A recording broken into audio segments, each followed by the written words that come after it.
We are live. What's up, everybody? Pete's Basement welcoming in the new year, a month and a half late because we're always late anyway. It doesn't matter. Greg from BreakingNerdNews joins us, and Juwan from Geek Vibes Nation will be joining us very shortly. I almost interrupted his own podcast. I had no idea that was happening, but we got some crazy information in the wake of the newest episode of WandaVision, and I just did not want to wait because before everybody else jumped on this bandwagon, I have only seen two. I searched. I'm proud to say I came up with this theory. Mikey Sutton, our boy the Shadow, confirmed this theory because I'm sitting there thinking, I'm just reading about things all over the place, and the only two things that I found on the entire internet about this subject was yesterday from comicbook.com, and credit where it is due, 3 weeks ago, this dude's YouTube channel, which I only just discovered last night as I was searching for this, was late this morning, I guess. E equals MCU's YouTube channel broke this theory originally. Credit where it is due. I did not find anybody else that was talking about this, and his shit was up 3 weeks ago. So credit to him for that. But let's just get right into this because this is what you're here for. This is the WandaVision secret cameo that that Elizabeth Olsen said this. We have a Luke Skywalker-level cameo that's going to drop at some point. So who could it be? Everybody's figuring it's Benedict Cumberbatch. Everybody knows Doc Strange is going to show up at some point because it's got to lead in to not only Spider-Man 3, but Doc Strange and the Multiverse of Madness. Now, Benedict Cumberbatch is awesome. No question there. But is he a Luke Skywalker-level cameo? No. We all expect him. So that nullifies any real surprise in the first place. So with a little bit more searching and hoping to not get disappointed by more build up, and then we'll just see some that ended lackluster, didn't it?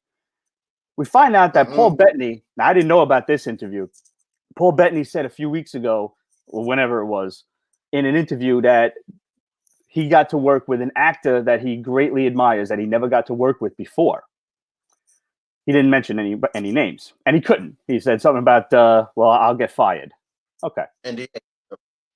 So with a little bit of extra searching, we find out that Paul Bettany actually did mention in a way, way earlier interview a few actors that he greatly admired, one of which we know for a fact met with Kevin Feige not but 3-4 weeks ago or so. Not 3-4 weeks ago, 3-4 months ago or so, whatever it was. We remember hearing that. After he met with Kevin Feige, and originally it was like he got out of Guardians of the Galaxy with his grandkids and said, I'd like to be in a Marvel movie if the situation, if the role is correct or whatever.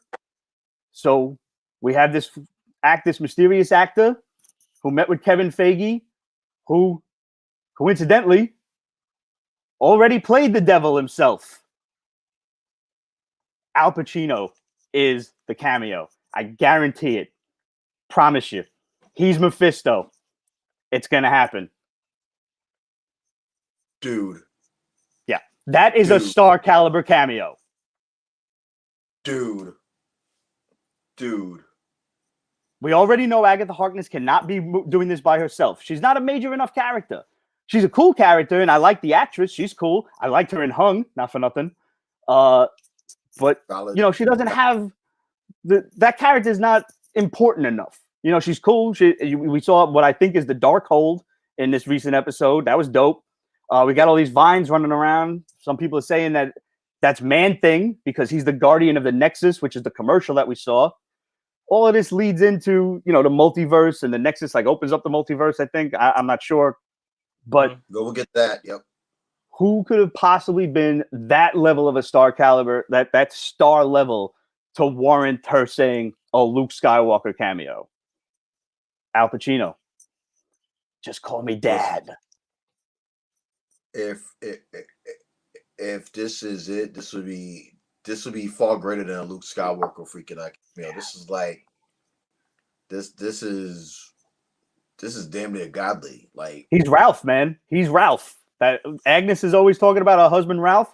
He's Ralph. They're turning Agatha Harkness into a villain to, better fit this whole scenario. She's, for whatever reason, she wants to like siphon the energy, I think, off the kids or something.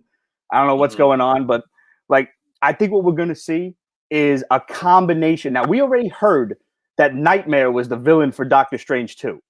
That could have also been a red herring. Nobody really knows who Nightmare is. Then again, nobody knows who Dormammu was either, or fucking raccoon with a machine gun. Marvel can do anything. Valid. All valid. So what I think they're going to do is they're going to combine an aspect of Nightmare with Mephisto. Mephisto will be the name, but Nightmare draws his power from people being like afraid, having nightmares and shit in their dreamland. When Vision woke up the dude in his office and he was like scared shitless. And he was like, she's in my head. It's terrifying. Help me. And then he put him back under. I think Mephisto or Nightmare, whatever, is siphoning the power from everyone in Westview. To what end, I don't know. But that's what I think.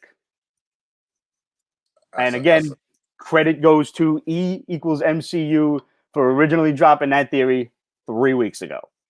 Gotta give it.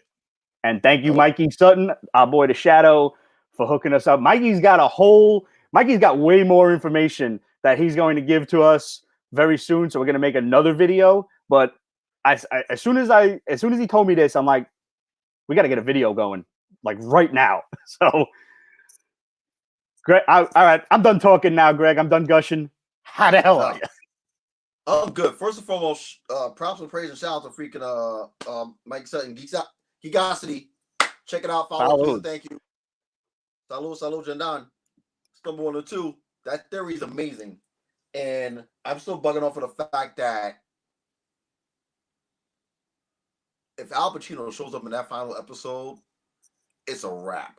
Yeah. Like, all right, so I'm trying to hold back because like I know Jawan's coming, and I don't want to go on my Charlie rant without him.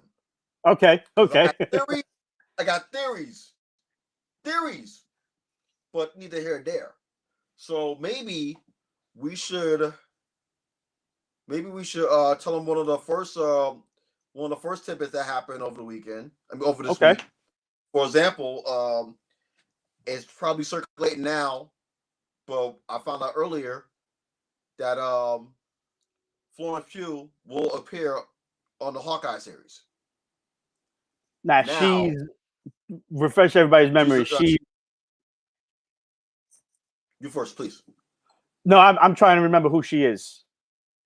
I know the name. She's the new Black Widow. Okay. Oh, she's her sister. She's the blonde chick. Okay. Yeah. So I'm the worst with names. Like I'm lucky I know who I am half the time. I'm the worst to survive. But she now still scheduled to come out that first week of May in theaters. They're still sticking to that. Right. Hawkeye's been pushed back from June to November. So they're literally locking double May date. So that they have basically like a Marvel show every week until Christmas at this point. So Hawkeye, which was originally scheduled for like to follow Black Widow, is now basically like the last one that we get. Mm-hmm. Okay. So like technically right now, so like this current phase was phase 4. No, it's phase 5, right? 4. This is officially 4. 4. All right. So literally all the TV shows are phase 4.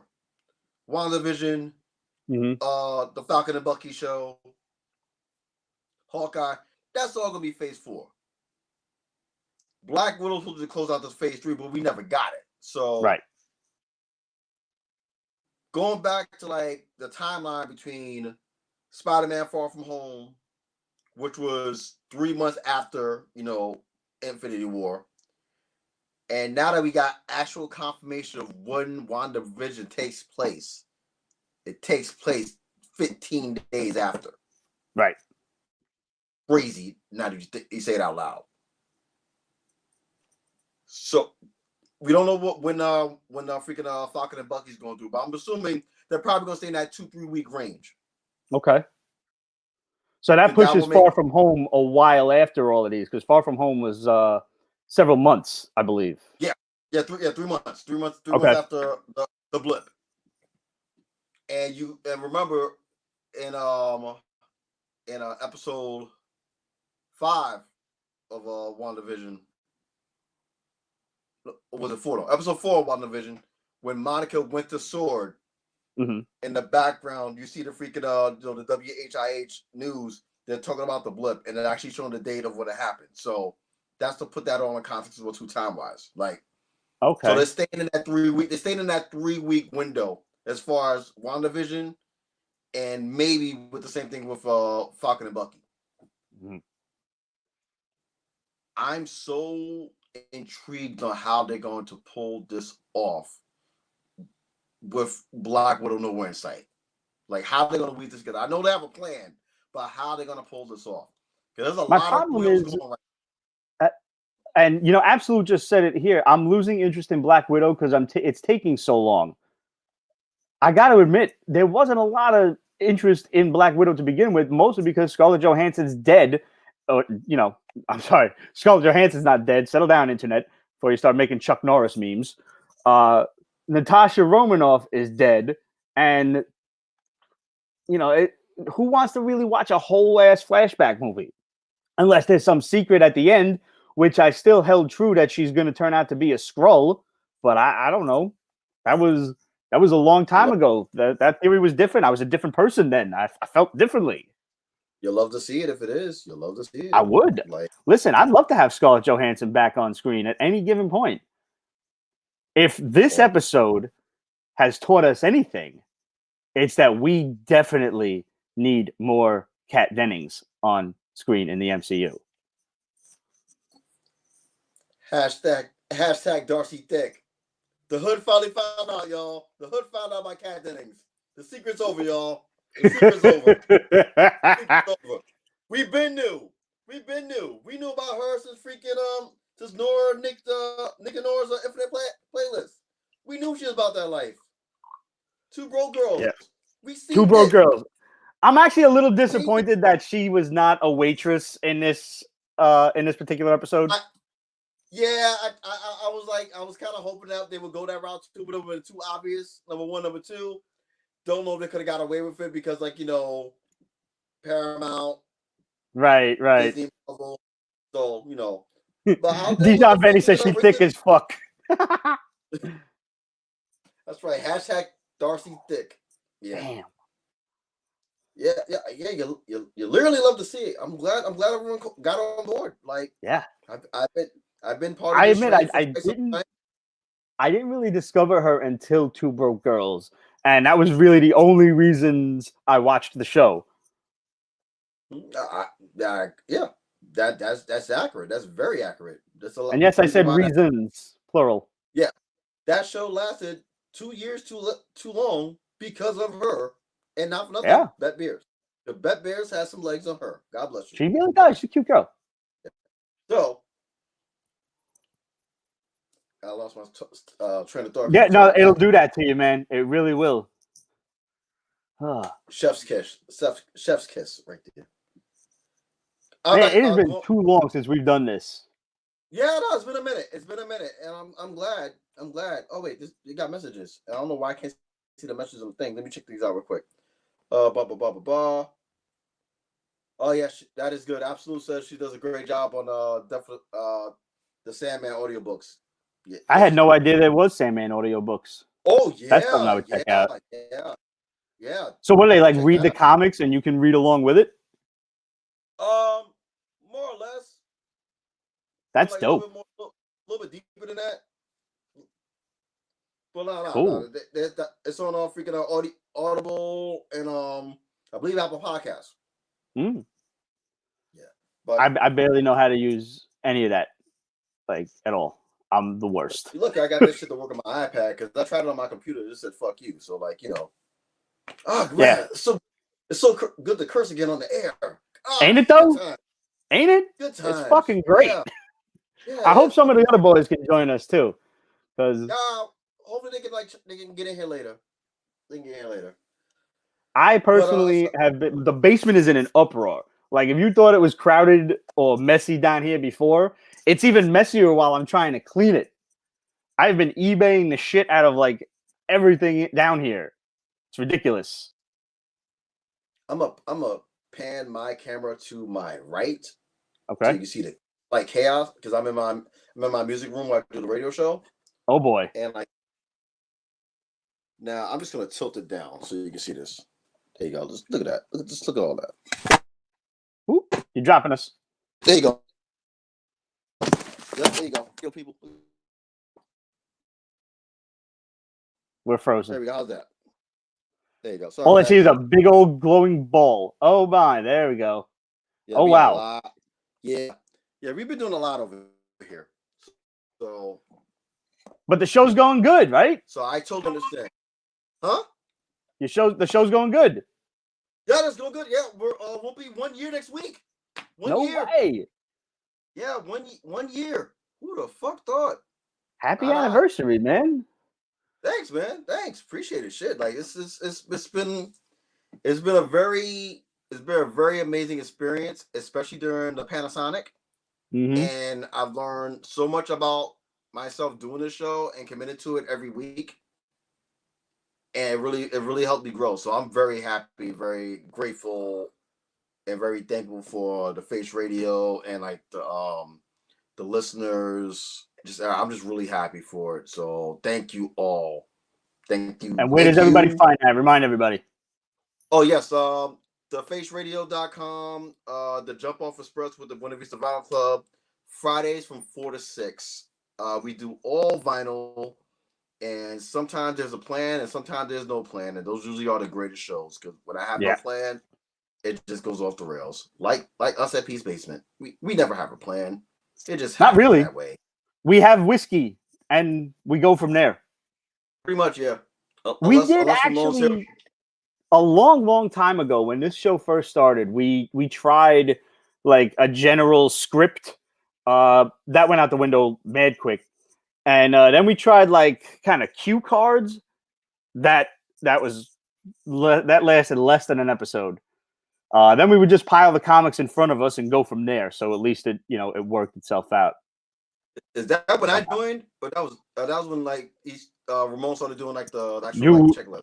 Yeah, no, you were before. That was before you guys. That was Adam was still here and Steve. Oh. The basement has gone through quite a number of mutations, which is also something that we have to talk about once Juwan gets here. But you're like the TARDIS of nerds. You guys just keep on changing, but and it's bigger on the inside. I'm all for it. Listen, at this point, this is if it wasn't for you guys and like our thread, I definitely would have gone way crazier a long time ago. I'm still on my way there, but at least you guys put a few speed bumps in the way. I'm still rooting for mass chaos in the streets, though. I have way too many awesome weapons not to swing them at civilians. Yeah, I still got the nunchucks you gave me. Like, I still have them. Like, those are good. I almost used it the other day because someone attempted to porch swipe me. And for those who don't know what that means, that means when someone just walks by your house and tries to steal a package. Oh, shit. Porch swipe. Got it. Nunchuck. Yeah, I came outside with a nunchuck. I'm like, what are you doing? Yes. Like, yeah. That's a good answer. Nothing anymore. At least it was honest. Yeah. Yeah, I'm like, hey, just a heads up. There's a camera. There's 2 cameras here, so move it along. If you get me once, good job. You're not gonna get me twice. Nope. Shit, no. I was waiting on an important package myself this week that actually I mistakenly sent to my house instead of the P.O. box. I'm like, damn. Now I gotta wait for this shit because I know my mailman ain't ringing no bell. I got it, fortunately. All right. Yeah, my mail guy. That shouts all like the mailmen and the UPS cats. Not FedEx. Yes. You savages. You just throw shit and just see what happens. Like I'm throwing pure shade at y'all. Like if the door opens, put it inside the door. Don't just leave it on the windowsill and see if someone's home. After you I have to say, like, I know that the post office is up to less than stellar performance at the moment, but we also know that like mad people got laid off and shit in the wake of that other bonehead being appointed like head of the post office and shit, because he was all into, and I don't get into politics at all, but I know he was all into the private mail sector like FedEx, UPS, etc.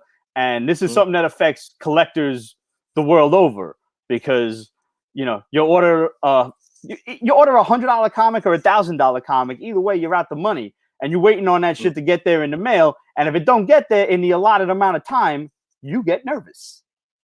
So shout out to the people at the post office still busting their ass. I'm sure there's a couple that don't give a goddamn, but there are definitely people out there busting their ass trying to get us our packages, and salute to them. And the ones that are being lazy, kick rocks. Yeah, thank you all. Screw you, Mitch. Screw you. Yes. I see in the comments that one of the greatest trailers of all time. They're Oh asking man. about it. Oh man, let's talk about it. Yo, as a person who still has a place in his heart for the 90s Mortal Kombat, this is off the hook. Holy shit. Like, first 10 seconds of the video, when he's freezing the bullet and looking at that shit coming out. Are you kidding me? Damn. And like, first of all, screw all you super nerds that got real meticulous and real bitchy about fucking Jackson's origin losing his arms. Shut the fuck up. That's a great origin. Sub-Zero was fucking awesome. That's great. I'm awesome. so with it. Let it lie. That's great. Let Hell it lie. yeah. It's the one time that creative freedom actually worked. Let it lie. Mm-hmm. Please let it lie. And I mean, I don't know the actor's name, but Jesus Lopez said could not be happier with Scorpion's casting. I know.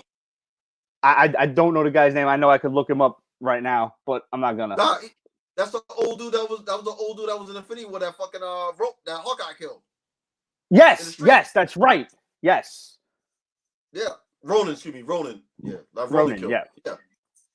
But man, the choreography with the spear and the rope was ridiculous.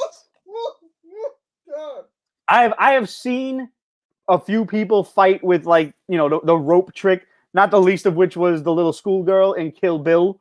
When she's swinging that ball and chain all around, like that was insane. Go. And to watch this dude fucking throwing the spear like through the guy's head, I'm like, damn, yo, so sick. I just queefed. Oh god, I'm so like. Yeah, I like the updated costumes too. Like they're not just so much ninja garb as they are like armor. I'm with it. No, but it's a nice, it's a nice tip of the cap. It's a nice tip of the cap to like, the OG, but they updated it. It's a lovely tip of the cap. Mm-hmm. But I will tell you, out of the entire freaking trailer, the one thing that made me literally jump out of my seat when Melina licked that fucking blade. Yeah, I was like, oh, this is what we doing? I'm in. Like, I am in. How are you going to make a stupid ass fatality like the dragon look cool? But they did it. They did it. That fire dragon, I'm like, oh, snap. And Reptile, you actually see, like, that is a fucking inner earth lizard man if ever I've seen one. I just wanted his ass to blink sideways. And can we just like agree that was smoke on top of the fucking like the ledge or like the banister or whatever up top looking down? Wait, what? I didn't see this. Oh, dude, yeah, that's totally smoke up there. That's totally smoke. Oh, I gotta go back and I gotta check out the video again. Smoke. Yeah, that's not Noob. Everyone's saying that's Noob. No. That's yeah. Okay, I did think that was Noob Saibot. I did. Yeah, no, that's fucking smoke. That's fucking smoke, dude. That's smoke. Either one will be cool because Noob Saibot is technically the original Sub-Zero that killed Scorpion. So if this is a new Sub-Zero, I'm I'm with it. Just give me a good story, man. Just give me a good story.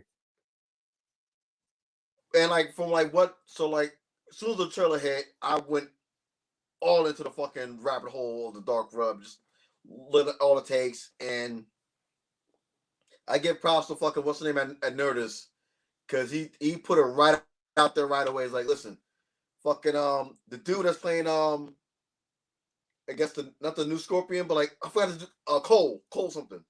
Yeah, okay. He might be a descendant of fucking Sub-Zero. Okay. I think that's the route that they're going, and Scorpion is protecting him for avenging. He's trying to protect him. I think that's the route. That's the direction they're going. If they're doing that, that's fucking high. Now, when is this supposed to come out? This is coming out March, dude. This is like next month. Oh, this is soon. Yeah. Oh shit. I'll give you the exact fucking date. Hold the phone. I thought we were gonna have to like really wait on that. No. This bad boy's coming out. Wait, where is it? Where we at? I will find it right now.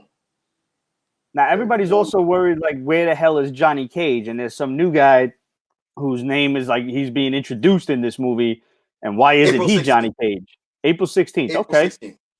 16th, HBO Max. And also another droid too. Props and praise to shout. Josh Lawson as Kano. Yes. I don't know if anyone remembers who Josh Lawson is. There was a show called House of Lies, starring John Cheadle and Kristen Bell on Showtime. He was one of the analysts that was down with their clique.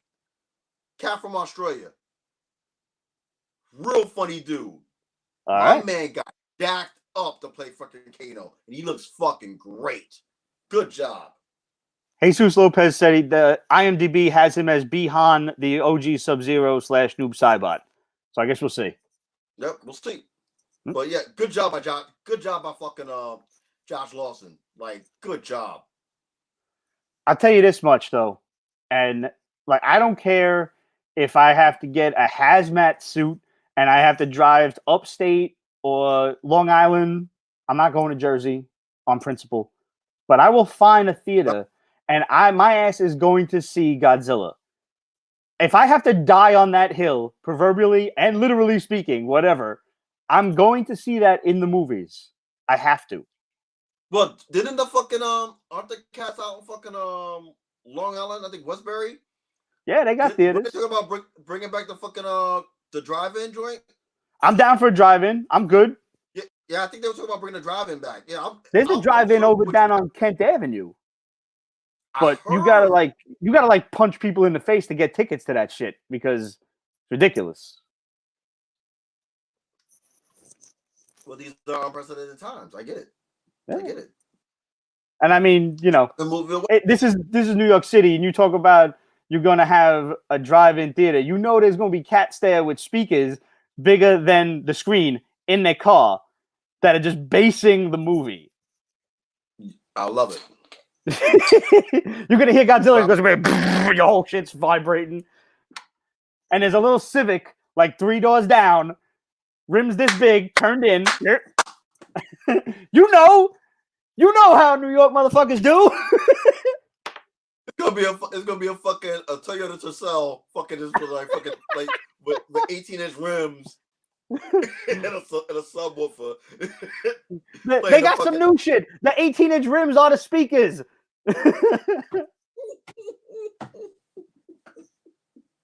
Oh, you love to see it. You love to see it. Hell yeah! All right, so that's one joint. That's one joint if you had to get out the box. The second joint, which I'm so happy for, and for those who didn't see it, I posted on BreakingNerdNews today. We have a new Supergirl for the DCEU. Oh, she's so cute. And I don't mean like she's hot. Like just her reaction. I watched that video that you posted. It's like the sweetest thing ever. Oh man, that was heartwarming. If I had a heart, it would be warmed. Yeah, Sasha Cowley, congratulations. Like, literally, that video of her like finding out the news is heartwarming. If you haven't seen it yet, definitely check it out. It is so worth it. And on top of that, just the amount of love and support that she's gotten from all the characters in the DC universe, like Melissa Benoist freaking FaceTime her and told Oh, her that's welcome to cool. the skies. Like Ah, that's a hotline. that's nice. Welcome to the skies. It's a Yep. hotline. Yo, what is she from? Because I'm not familiar with her. I think she's from Colombia. No. I'm sorry. Like, what other roles has she done? She was on Young and the Restless. Oh, okay, cool, good. Young and the Restless. Yeah, she's been on there for a few years. And yo, speaking of this, like, you know, DC and the CW and the Flash, not for nothing, because she's in the Flashpoint movie. Yo, Grant Gustin's getting Diesel. Did you see that picture?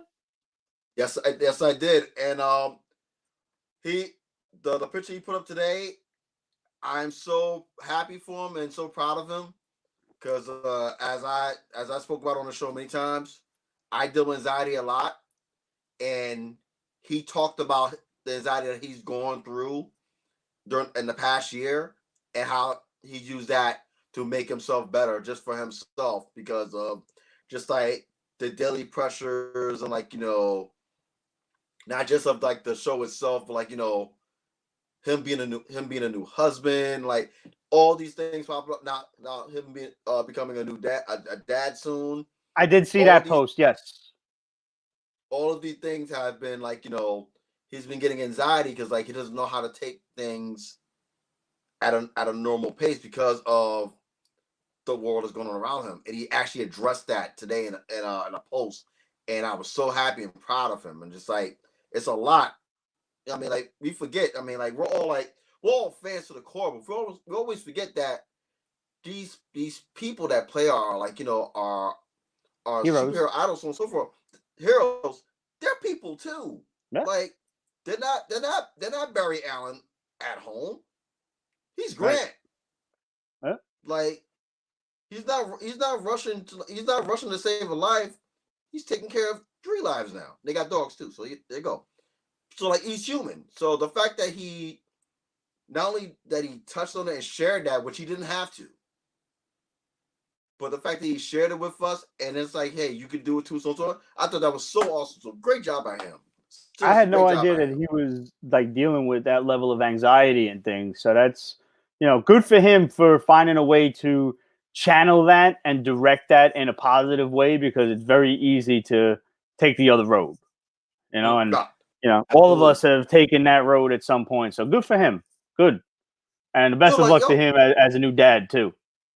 Yeah, Grant's yoked, dude. Like he's like yoked. Like that's what I'm trying to work to get. Like he's yoked. Good shit. Seriously, dude. Dijon Venny said, "What did Ruby Rose say to the new Batgirl?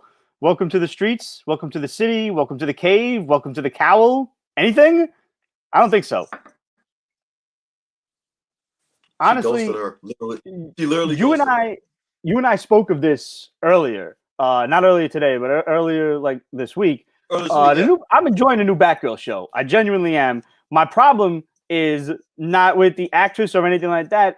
It's with the current storyline that they're trying too hard to like establish a disappearance of Kate Kane instead of just an outright death. Like, are you assuming that Ruby Rose is going to come back to the role at some point? Are you assuming that she'll come back for like 5 minutes in a cameo and, you know, like a passing of the torch? Is that something that's going to happen in the show?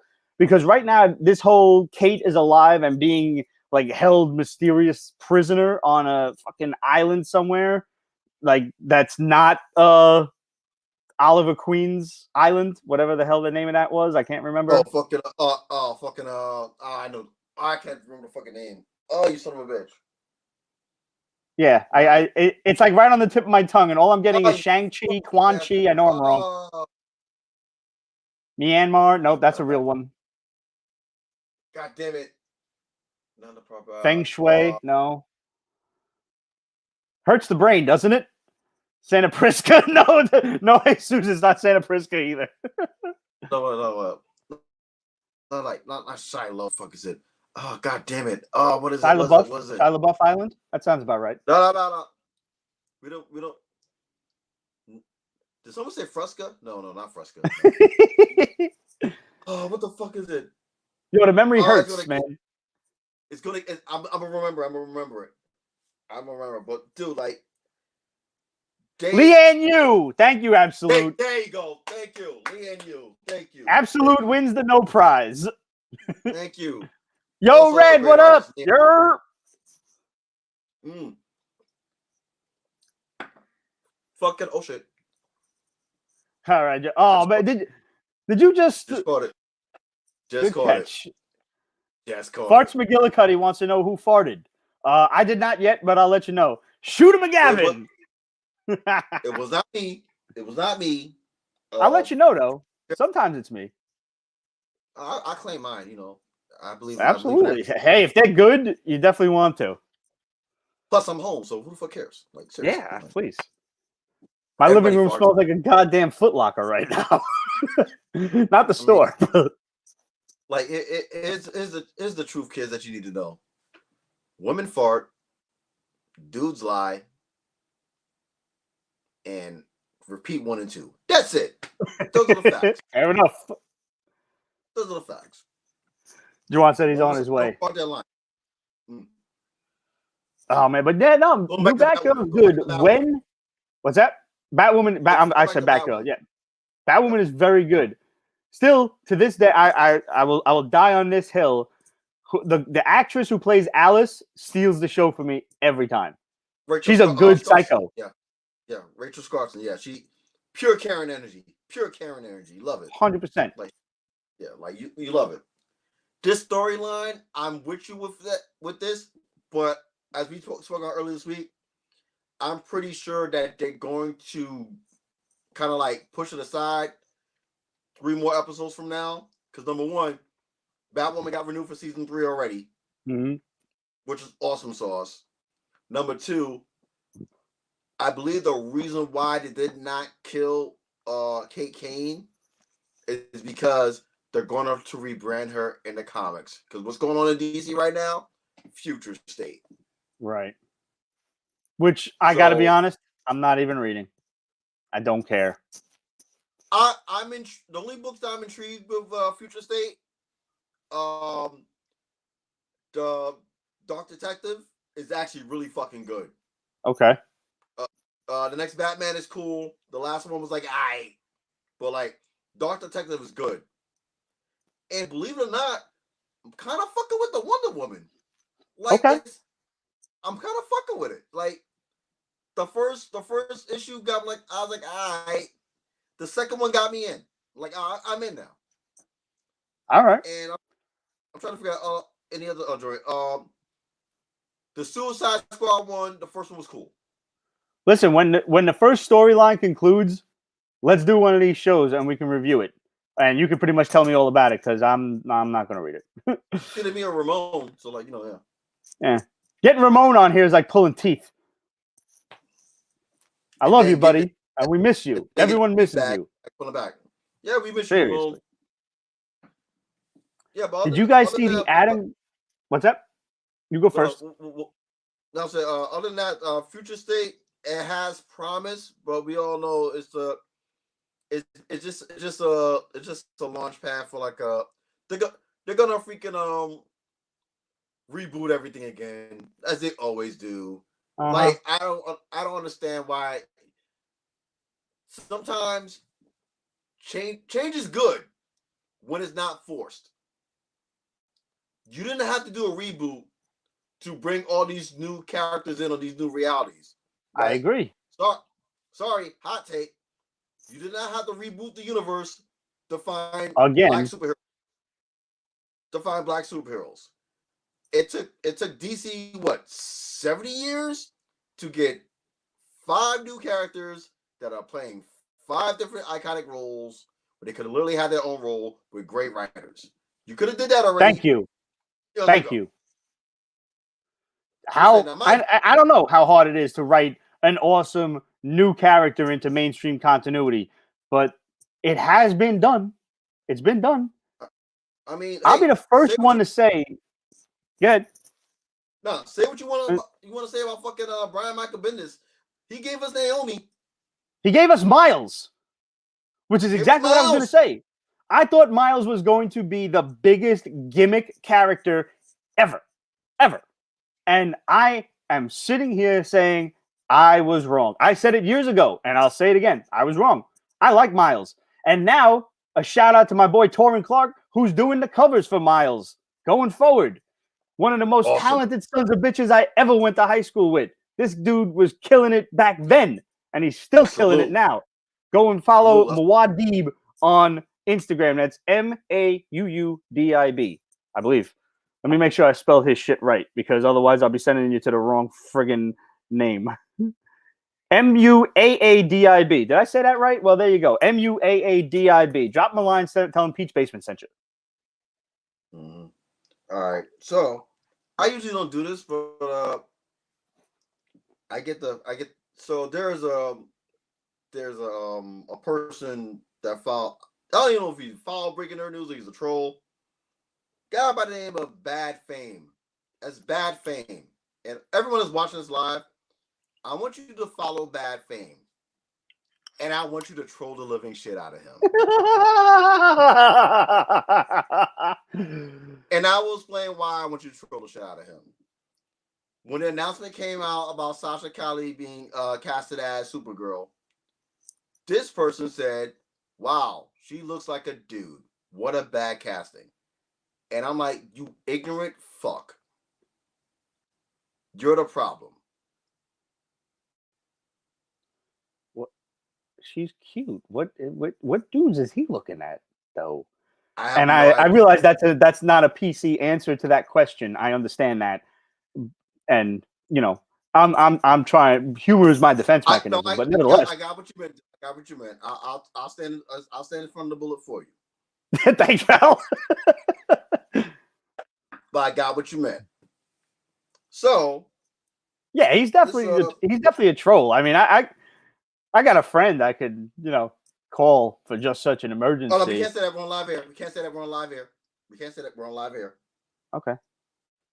No, I just meant an Instagram friend. I didn't mean, not those kinds of friends. Being Italian. Yeah, I got to protect you. Yeah, so it's Bad Fame at badfame.net. Troll away, kids. Troll away. Just tell them Greg sent you. This entire conversation is the level of petty that I aspire to. I want you to know that. Yes, and I applaud you for it. Yes. You, sir, are an inspiration to me. Listen, everyone knows me on the show. I'm a nice guy. But if you're going to be a dick, I'm going to be a douche. No one's going to win. Nope. Except for me in the end. Because I served my purpose. I'm going to clean up the mess that you started. So, by all means, troll away. Hell yeah. Oh, here's a fun question. Jesus Lopez said, Jorge Jimenez is introducing characters left and right in his Batman run. Some have some staying power, in my opinion. Chris P said, what's Ha Ha by Prince Del Rey about? I don't know that one. I have to look that one up. Also, any good Ghost Rider stories out there? Love the channel. Y'all are amazing. Shout out from LA. We love you, brother. Thanks for watching. What's up, Hell brother? yeah. And to go back on that Jorge Jimenez, yes, Jorge Jimenez, his last run on freaking Batman. I don't know if it's over yet. Technically, because they're doing a fucking future state thing. His last run on Batman was fucking kick ass. Like, even with that little pipsqueak fucking clown killer, I like that little asshole. So good job. And I was fucking with Jorge Jimenez for his run from Justice League. When his run from Justice League, chef's kiss. Art, ideas, everything was fucking awesome. All right. Like, really awesome. And for those who haven't read that, go do it digital style if you can, or like get the floppies, up to you. His run on fucking Justice League is fucking awesome. But the totality of storyline, fucking awesome. Fucking awesome. Chris P, to answer your question, now when it comes to Ghost Rider, I have a bit of a bias for Dan Ketch because he was my Ghost Rider when I first started collecting comics in the 90s. So I would say like the first 25 issues of that are really just like full of 90s goodness, glory. Like Dan Ketch finds the motorcycle in a graveyard, becomes Ghost Rider. He's fighting Blackout. He's fighting Death Watch, fighting Zodiac. fighting another dude that can't be killed unless Ghost Rider kills him. I think that was a Mephisto deal gone bad. I can't remember his name. What's that? Wasn't that Nightmare? He fought Nightmare too, right? That run. He probably did. That was an epic run, man. That was a good series. Don't forget, he had the crossover too. He had the 2 crossovers. Midnight Suns, which I was about to say, and what was the other one? Also he did a appearance with Fantastic Four. Remember the new FF? Oh god, the new Fantastic Four was dope. Yeah, like that. That was great. And did Ghost Rider, Wolverine, Spider-Man, Hulk. Yes. Yes. I don't remember what issue those were offhand.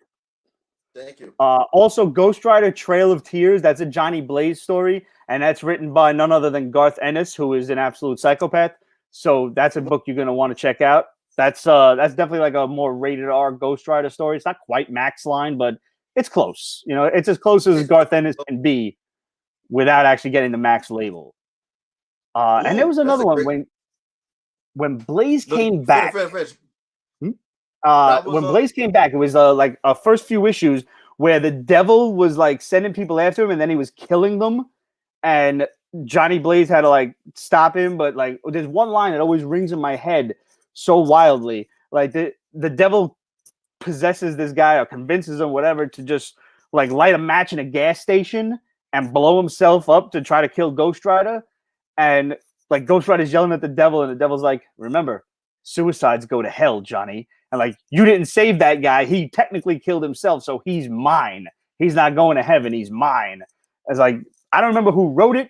I don't remember what numbers they were, but damn, it was friggin' awesome. It was a sick-ass series. Well, like from a few years back, right? A while back, yeah, when like Blaze first got the mantle of Ghost Rider back. Okay. So good. Okay. You just gave us a nice little segue. Okay. I love segues. Because you said Max, and so what? I want to say maybe 18 months, almost 2 years ago, when Netflix started canceling all the Marvel shows, and I told everyone here first that don't worry, don't fear, the contract expires in 18 months. Mm-hmm. Yesterday, guess who came back to Marvel? Who, Greg? Punisher and Jessica Jones. Hell yeah.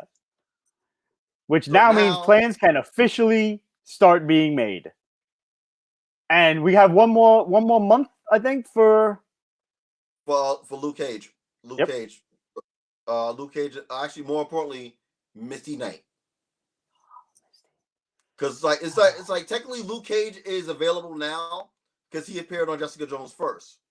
Right. But okay, all the cast members that appeared on Luke Cage, they're not free yet. Like Misty Knight, even fucking even Danny Rand, they're not free yet because they were all appeared first on Luke Cage.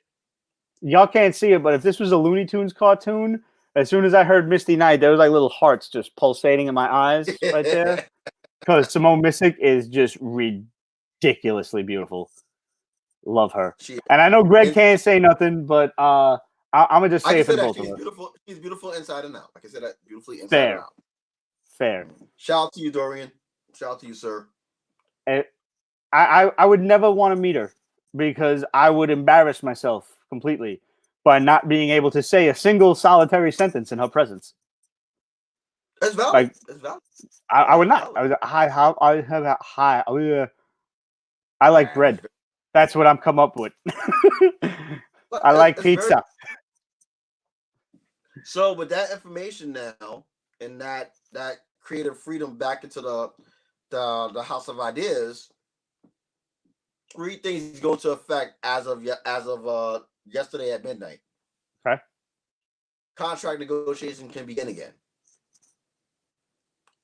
And when I say begin again, that means the regimen that all Marvel stars have with the Marvel assigned trainers can begin anytime now. We already know that freaking John Bernthal, he's been working. Like, for those who don't know, when this all went down, Marvel told everyone in an NDA, get gigs. We'll get you back. Just keep working. Just be ready. But when we call, be ready. What will get you back? No, like get gigs. Like, Oh, another show. get we'll gigs. Okay, I'm sorry, I misheard you. Yeah, like I thought you said a gentleman's name, and I'm like, what was his name? I misheard completely. I didn't do that. How dare you? No, I didn't do that. So now there was rumors earlier that have technically been confirmed now. Charlie Cox is going to appear in freaking Spider-Man 3. Right. That's automatic. Technically now it's automatic. And because of that, now all these other characters that have been on the Netflix show, they're literally free game right now. And we all know all the other stars, they're working. John Barathol, he's been filming the Sopranos prequel, The Knights of Newark, which is coming out. Yeah. That's Mike Coulter's on Evil, which is a dope show. Great show. Like, everybody's working. Mm-hmm. Except for Kristen Ritter, but she's been doing voiceover and being a new mom. So yeah, to her. I actually love her, Jessica Jones. Just the writing could I know you do. I know. I don't personally, but whatever. We're allowed to disagree. That's what friends are for. Of course, and I love you. So there's that. So like, just it's gonna be a lot of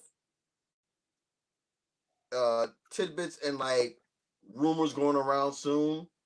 Just remember, we said it first when it was going to happen, and we were rounding the money up. What I have heard actually is that, and this is speaking specifically to the Punisher, because there was some recent articles about, the rights coming back and everything, and Marvel looking to John Bernthal to reprise the role, even though at this point there is no other Punisher besides him. Yeah. That they're saying it's going to be not a full, but a kind of a soft reboot to sort of break in maybe the MCU fans who did not, for whatever reason, watch the show on Netflix. I don't know. Apparently, maybe they were on an island, like stranded for the last several years. I don't know what their reasoning is for not watching that show. It's one of the greatest shows on Netflix. They probably started watching reruns of This Is Us. I don't know. Now, here's a question, actually. Now that the rights have changed hands, do those shows leave Netflix, or is Netflix keeping those and Disney can just use the characters again? Technically, Netflix has the shows. Okay. But Netflix also has the control to take it off their streaming service. So they could do that as they please. And it would be until they do that, like Disney can't put it on Disney Plus or Hulu or anything unless Netflix like loses the shows, takes the shows off, and then they would have to negotiate that contract. That would have to be separate. Like a handshake. They're like, you know what? You don't want to know more? Hey, you know what? We'll take it off your hands. I'm just trying to like anticipate some questions that people might be asking at this point. Yeah. These Netflix shows are the cousin Oliver of fucking the Marvel Universe right now. No one wants to acknowledge them, but they do exist. Right. So that would explain the soft reboot concept when they come, when the MCU reintroduces them. It's like we know you already know the concept. Let's just reintroduce who we got, except for like, Iron Fist because that sucked. I mean, like one of the recent rumors I heard freaking what was it as early as this week that they're trying to talk to Charlie Cox to freaking appear in the freaking the first episode of She-Hulk. Awesome, as well he should, as simply Matt Murdock, not even Daredevil. Just give us Matt Murdock. Exactly. That's poetic. I mean, he should. And I mean, who doesn't want to get paid? Just do the shit already, Dude, just do it. It's Disney ducats, man. The mouse is shitting out millions. Like, take the money. Yeah, the money. It's gonna be a steady paycheck for the next several years, easily. What are you doing? Listen, you get signed on to a Marvel movie.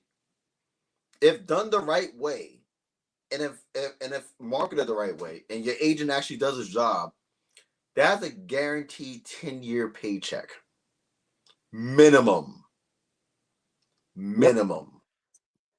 Jesus Lopez said they can always pull a Miles Morales, have the Netflix show be a separate universe, and have the characters cross over to the main MCU. And I would not put them past. I would not put that concept past what they're going to do in the near future.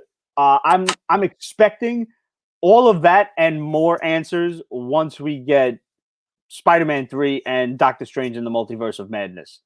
We might even get some hints towards the end of WandaVision as to how that's really going to, resolve itself. You know what shocks me too? That no one's like actually saying this out loud, because everyone's all cuckoo for Cocoa Puffs over freaking Maguire and Garfield all being in Spider-Man 3. Right. But no one didn't even think about or to mention that there could be a fourth person in this movie too that we could meet for the first time. Miles. Exactly. Yeah, absolutely. Like, absolutely. Hey, speaking of Miles, you want to hear like a really like glass raising thing that happened to me this week? Dude. So I don't want to get too much off on a segue here on a tangent, but most of you in the collector's world have probably seen what fucking Marvel cards are doing on eBay these days. Holy shit. That Series 1 run of Marvel cards, ridiculous. Stupid money. Now, I was advised by a friend of mine to go and pull out those X-Force books, those poly-bagged ones. Remember those that come with the cards? So that people are touting that as a Deadpool rookie card. Okay? We're talking rookie cards. Like, this is fucking baseball, basketball, football, but we're talking like Deadpool, Spider-Man, Hulk. Rookie cards. All right? A Wolverine card, the MVC card, where it says Wolverine #1 on the Marvel card. A 10.0. That's a full mint ass 10. Perfect card. Just sold for like $2,000. All right. So if you got Marvel cards sitting in your closet in them plastic sheets, pull them out, yo. Go get them, scan them, sell them. If you really think you got a perfect one, send that shit to PSA, spring the $50, and who knows what you could possibly make from that. Hundreds. Forget thousands. If you spend $50 and you make $200, you made $150. Pretty much. But now, based on that, I went looking for that X-Force book, and I found it.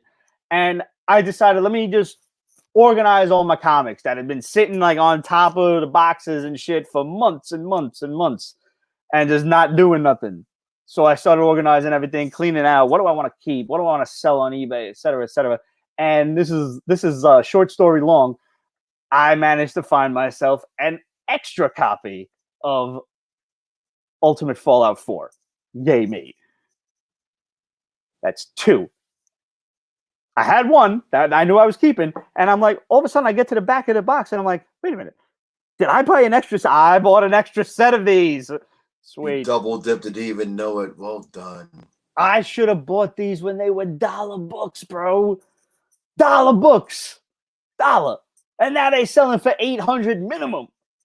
I can't wait for this motherfucker to show up in the TV, in the movies. I'm gonna sell that shit for like $2,000. I have to go to my storage probably next week to I'm going to do some purging and to start getting some books together to sell.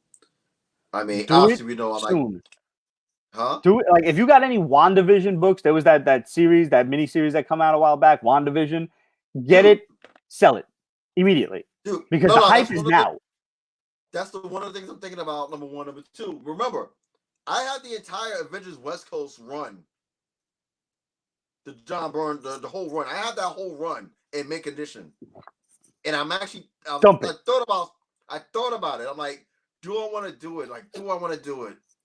Yes, you do. Dump it, because otherwise it's not going to be worth nothing. And here's my example of that. By the way, Luis Prado said the Ghost Rider series you mentioned was Daniel Way, 2006 to 2009. Thank you, sir. Good man. Back when Endgame came out, okay, Thor, I believe the number was 390. When Captain America, in his U.S. agent outfit, but it was Cap, it was Steve Rogers, lifted the hammer for the first time. When Endgame came out, that book was fetching almost $200. Now that Endgame is 2 years old, that book's back to $5, which it deserves to be. It's a $5 book. There's nothing major about it. It's a cool event, sure. Collectors wise, I should have sold that shit 2 years ago, but I never. But there was stuff piled in front of these fucking comic book boxes that I couldn't get at. So now that I'm cleaning and I'm finding all of this stuff, and yes, I found that book too, and I'm like, damn it. This is the time, folks. The market is insane right now. So if you got even a littlest key book, dump it. Dump it, and I promise you can probably buy it back in another couple of years for pennies. That's what I'm doing. I'm purging. Like, I went through 20 boxes yesterday. And that's not even counting the stuff that I already went through. I had 20 boxes upstairs, and I busted out about 10 of them. I don't need this. What am I doing with it? Get rid of it. I think the one series that I'm definitely selling, which it's going to hurt me, but it's time. The whole Jeff Johns run of fucking Teen Titans. Yeah. That was a great run.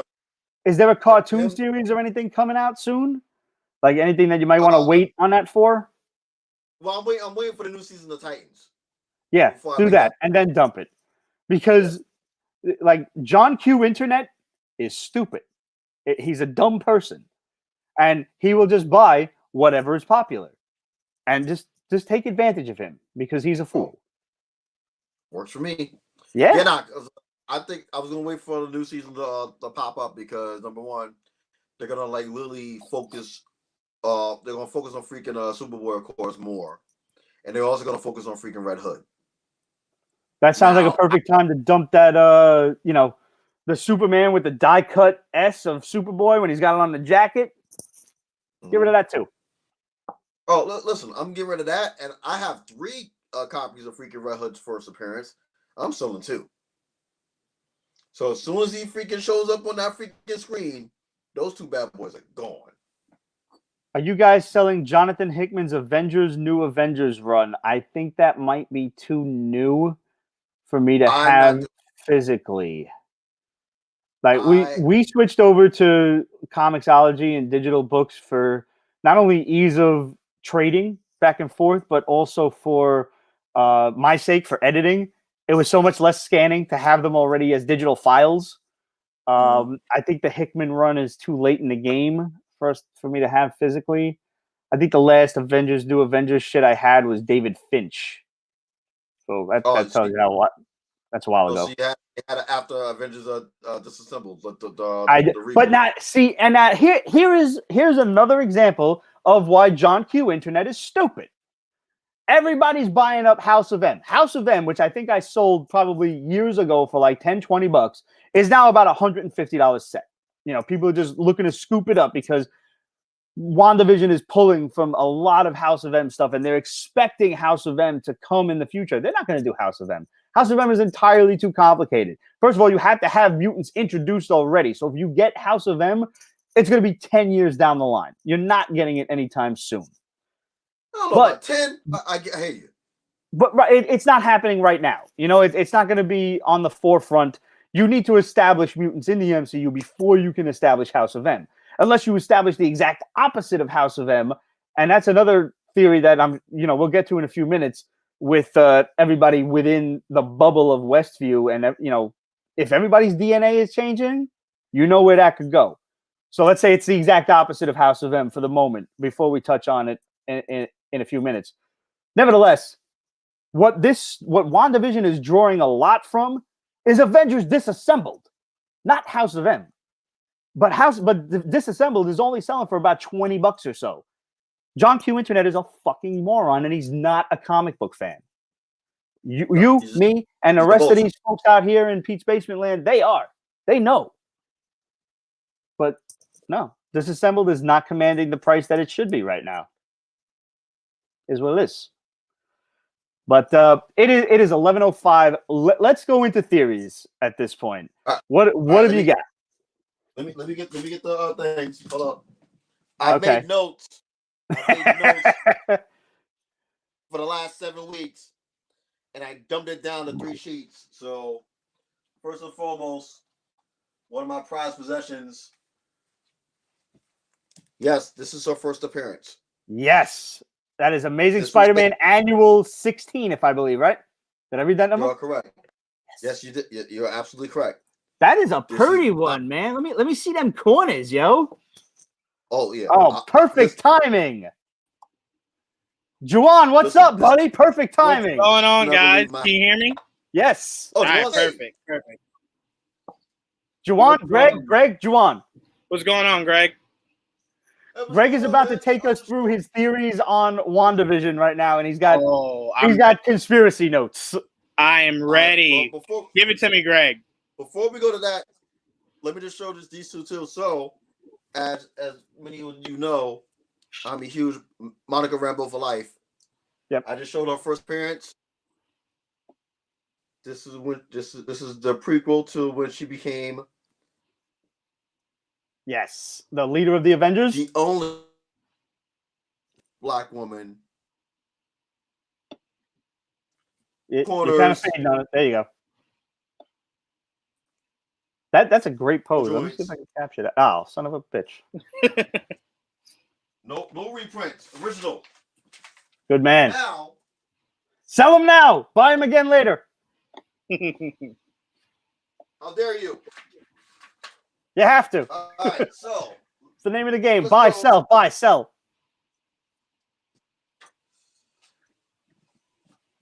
Here's my inter-Charlie theory of my notes. You know I'm photoshopping your face on that dude, right? Please do. It's happening. Please do, and send it to me. All right. So, first of all, brother, how you doing, Juwan? How you doing, man? You good? I am good. I am ready to hear your theories, man. All right. Definitely ready. The theories and questions, and we'll go one by one so we can all get a chime in. Here's the first joint. The obvious question. Who's the astrophysicist? Juwan, your thoughts. Mephisto. It is only and will only be Mephisto. Mephisto is 100% behind everything.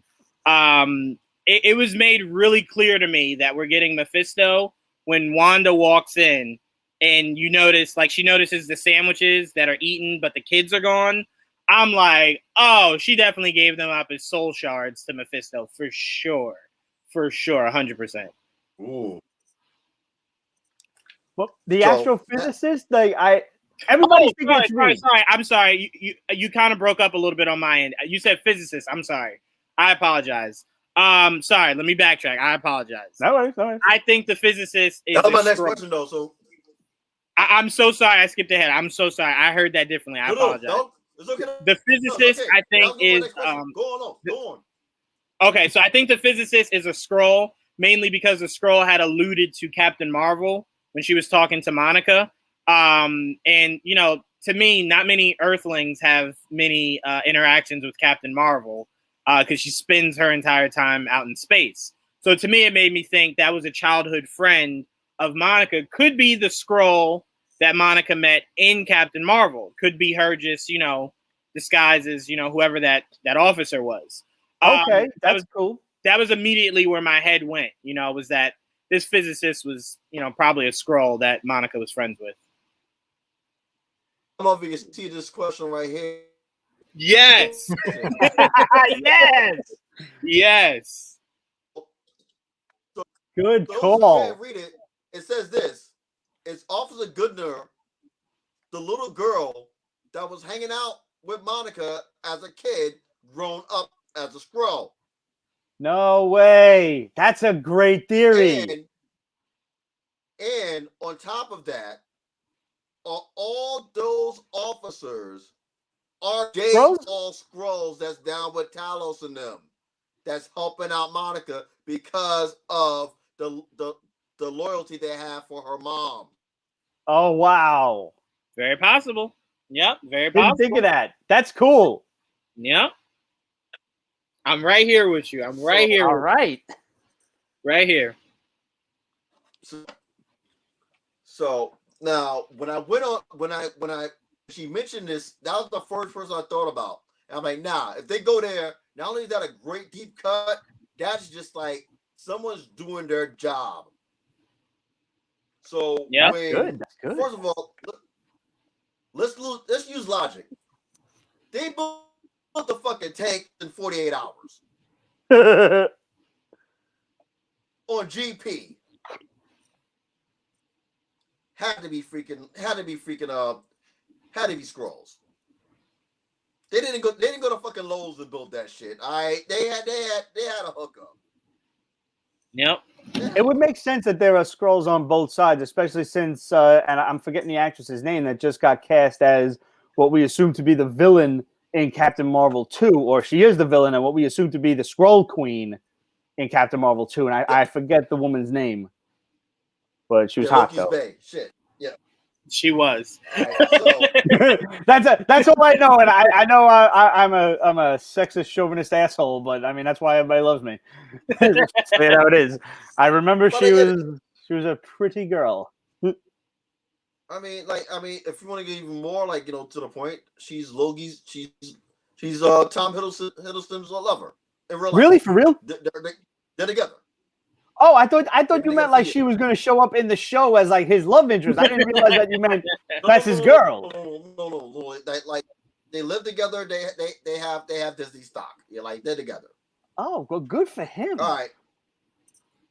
Oh. So, question number 3, and this is the fun one that I had joy with. So this episode, the showdown, so to speak, came between Monica and Wanda. Right. This is the first time in the entire freaking series that when the neighborhood stopped, they actually paid attention to what was going on. Right. Even the delivery guy. Mm-hmm. I wonder if there was something to that fragile like sticker on the boxes. Like, I don't know, like her Psyche's fragile and shit, you know? To me, everything's a nod to Wanda. Everything that happens is important. Yeah. And that was very important, especially him being the one to hold it. Remember last week or the week before, he was like, don't worry, kids, your mom can fix anything. Kind of like alluding to like, he understands like Wanda can do whatever she wants. Mm-hmm. So yeah, I think everything. And literally right on the list, because let's take a look at the freaking delivery guy, because the trend has been in all these episodes. Let's go to the trends. First and foremost with him, he's been a delivery person in every episode in some way, shape, or form. He was the milk guy. Same guy? The mail guy. Same guy. Okay. He's been delivering something in some way, shape, or form every episode. Another trend that goes down. There's been an animal in every episode. Right. First episode, the lobster. Second episode, Scratchy. Sir Scratchy, which we all know is most likely going to be freaking Mephisto. Number 3, the stork. Right. There's been animals in every single episode. 2 if you count the freaking the yoga commercial because of the shark. If you want to get that meticulous. And in this episode, who do we have? We literally had a fly on the wall. Right. We literally or had locust a fly or on the something. Wall. And the bunny. And the bunny. And the yes. bunny. And the bunny came back. So everyone's been talking about maybe that's another figment of Mephisto. He's the animal because he's in everything. Every time there is a profound theory that Mephisto is literally hopping bodies as the show goes along, like whoever is convenient at the moment, which I dig. See, I don't go there. I don't think. Okay, so just really quickly, I'm sorry, Greg. I'm gonna let you go right back to it. No. You know how everyone's thinking like this big reveal that Elizabeth Olsen was saying was a Luke Skywalker-esque is probably Magneto or Wolverine or someone like that. I just said this this week. What if that big casting is Mephisto? Yeah, it is. The actor is Mephisto, and that's the big thing. Yep. I personally don't think Mephisto has been involved in anything. I think he's been relaying what he wants to Agatha Harkness, and she is literally controlling everything for him. Like he's Ralph, whoever Ralph is. Right. No. I think Ralph is Mephisto. That's what I'm saying. Yeah. But not in the sense of that, in the sense of that is someone she considers to be her husband, like someone she deeply loves. So to me, the reason you've never seen him is because you can't. So she siphons enough chaos energy to bring him. Hence why those children were very important. She's literally trying to bring him in because like there was some shit on the ground when she walked into that dungeon area and it looked like kind of like you would summon a demon or something like that. Something that I want to point out that I've heard no one talk about so far. The fact that Monica's assurgence through the Hex sped up Agatha Harkness's timeline. Think about it like this. Once Monica showed up and Agatha saw how powerful it looked like Monica was, he had that oh shit moment like, all right, no, Wanda, come with me. You gotta go, Wanda. Right. And that's why, because think about it. If she wasn't trying to up her timeline, she wouldn't have revealed that basement to Wanda. Right. He led her right to it. She would have held it off and said, oh, your kids are in the backyard.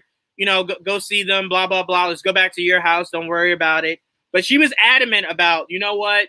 I've been trying to hide this for too long. Too many things are going out of my power. Let's just get this ball rolling. You know what I'm saying? So I think she had to speed up her timeline, and this big reveal could be Mephisto. That could be the big actor. I said this in the very beginning of the show, and I'm going to say it again. And I would love to hear your thoughts on this, Juwan. I have it on pretty good authority that we know who the Cameo is, and this was through our boy Mikey Sutton. We call him the Shadow. He spreads around a lot of this geek info that he gets from his sources, and I have seen only two other places cover this. This was an article in comicbook.com yesterday, last night. This is why I told you, I was like, we have to get this on today before other people jump on a bandwagon. Right. And there was only one other guy on YouTube from 3 weeks ago, E = MCU, and he had this theory, and credit where it is due. He had that shit first. I am proud to say, like, I thought it up, and I'm looking, I'm like, oh, son of a bitch, somebody got to it before me. But nonetheless. Oh, shit. So she said there's some big Luke Skywalker-level cameo coming. We don't know who. Everybody says Benedict Cumberbatch is coming, but he don't rank up because we've seen Doctor Strange already. That's a disappointment as far as I'm concerned. Who could it be? Paul Bettany, in an interview, has said that he got to work on this show with one of his all-time favorite actors that he greatly admired. I know where you're going. All right, here we go. Here we go. But he didn't say who, so I was like, all right, well, let's dig a little further. I found the name. I found the name, and he actually, we know for a fact, met with Kevin Feige not but a few months ago, and was quoted after seeing Guardians of the Galaxy with his grandkids. Was like, yeah, we can hear you, Greg. This guy was quoted as saying, yeah, 1 second, I would do a Marvel show if the situation was, correct or whatever. And it's got to be. He's the only one with the star power to command it, and he's played the devil before. It's Al Pacino. You know it as well as I do. It's going to be Al Pacino, and everybody's going to be like, holy shit, it's Al Pacino, because he's the devil. He's the devil. Yep, and, it's crazy. My friend Angel, we talked about this early, like 4 or 5 o'clock this morning, where we were talking about that, because he dug deep into it the same way about what Paul Bettany said, and he went to Paul Bettany saying his 3 favorite actors. I think he said De Niro, Pacino, and someone else. Yes. I probably read the exact same article. Right. So so he connected those dots, and I'm like, yes, but Al Pacino has had conversations with Feige sooner than a few months ago. Right. He was supposed to be attached to something a few years ago. How about that? He was supposed to be attached to something a few years ago. So to me, the reason why, if it is Al Pacino, the reason why that would demand the star power is Al Pacino being the main villain or one of the main villains for Doctor Strange 2, Multiverse Into Madness, is great. And my friend, shout out to my boy Joel, he brought this up. During Civil War, after Peter Parker's identity had been revealed, not so, whatever comic it was that his you like Civil War, yeah, it was Civil War. He had made a deal with Mephisto. We don't talk about that.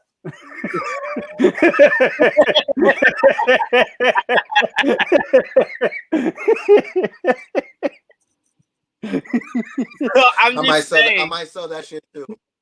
Actually.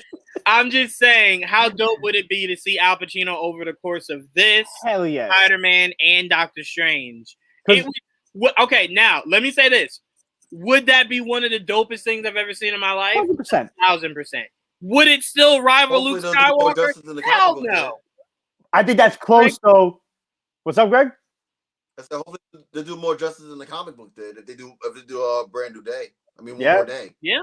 I mean, honestly, I would be intrigued to see, given the MCU, given Spider-Man as we have him now with Zendaya and everything, how would Brand New Day play out if Marissa Tomei gets shot or something and he has to make a deal like forget about Zendaya to save your aunt? You're in a different position now. You're still a fucking teenager that has to be raised by your damn guardian. You need your aunt. It's a different ball game now. I'll say this. If Mephisto pops up in Spider-Man 3, which I think is a huge if, it's a good chance it'll just be in WandaVision and then in Doctor Strange 2. It'll be very loose. I don't think they'll go full bore. Mainly I because don't think they will either, and I hope if you're Sony, you want to hang on to a lot of those different working parts. Right. And just from what I've heard about what the plot's going to be for Spider-Man 3, I don't think there's room for Mephisto in there.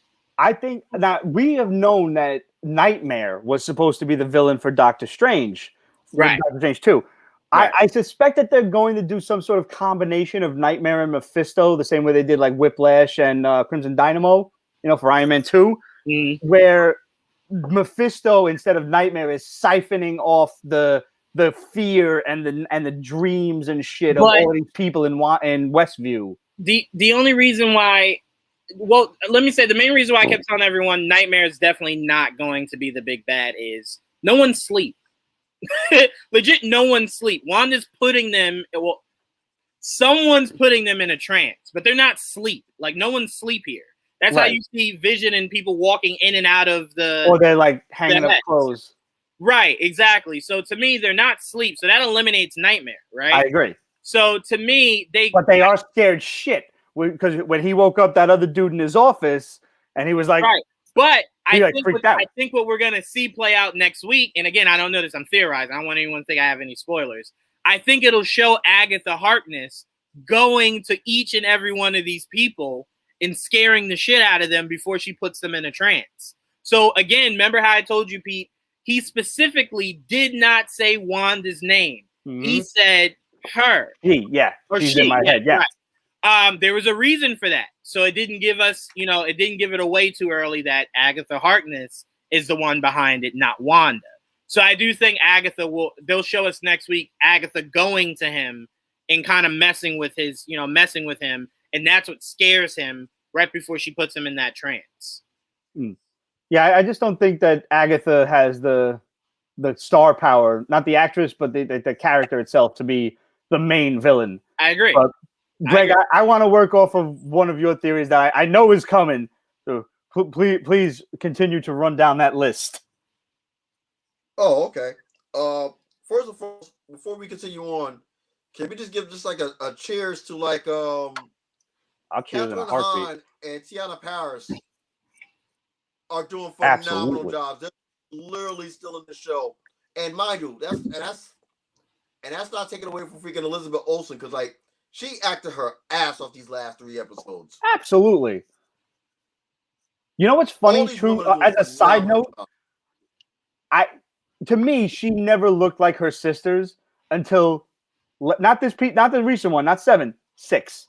Last episode, and at one point, I'm like, with the hair, and I'm like, holy shit, she's an Olsen. Also, like, I've seen it. To piggyback off of that, I think it's so dope that our generation recognizes her 2 sisters as the big stars, right? Full House and everything. There's a new generation that does not know them. I have no idea who they are. Elizabeth. that's so crazy how like the paradigm just shifted in the power of that family to where it's now like Elizabeth's at the head of the table, like, yeah, y'all eat my scraps. Like, you know, I'm the famous Olsen sister right now. So like, I think that's dope how it kind of just shifted. To quote Michael Scott, how But the like, turntables. Absolutely. But real shit, they made fucking billions. They made $1 billion, those two girls. They did. On They TV. did. Yeah. In the 80s, no less, in the 90s. Imagine what that equates to now. Stupid money. They made millions. Crazy money. These chicks made millions in Bucharest. Michael Jackson loved it. You pimping out in Bucharest? You and I remember Bucharest very differently. A 2-year-old video?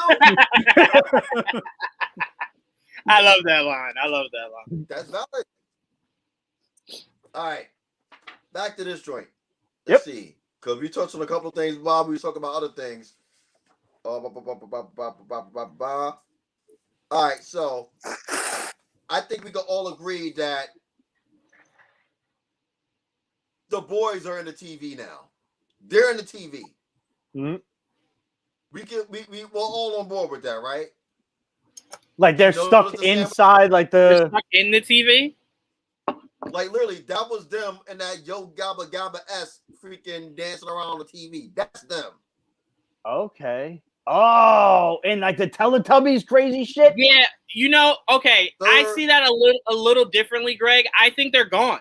I think Agatha delivered them to Mephisto, and he's now used them as the shards. And the next episode, probably by the end of it, we'll see him manifest. I think they're completely gone. Gone. Because when that scene came up, and mind you, Pete knows me. I watched this damn show 4 times today because I just have to. I have to watch it as a fan. I have to watch it as a nerd. I have to double down on my nerddom, and I just need to watch it just to chill. Yep. That's the way I watch the show, and I do that all before noon. I'm with you. So the third time I watched this scene, I'm like, all right, the kids are in the TV. And they're dancing, but they look scared dancing. They're just dancing along. I'm looking at the colors. I see Billy's colors. I see Tommy's colors. That gotta be them. Like that gotta be them. And mind you, once again, when she's looking at the TV screen, she pans over to her left and she notices the what? The fly literally on the wall watching her. The fly on the to be a fly on the wall, as they say. Oh. Yeah. Huh. And she asks, hey, where are the boys? I'm watching it right now, Greg, and I think the context, because I just watched it again, I think the context of it was she sensed something was wrong because her kids are too old to be watching Yo Gabba Gabba.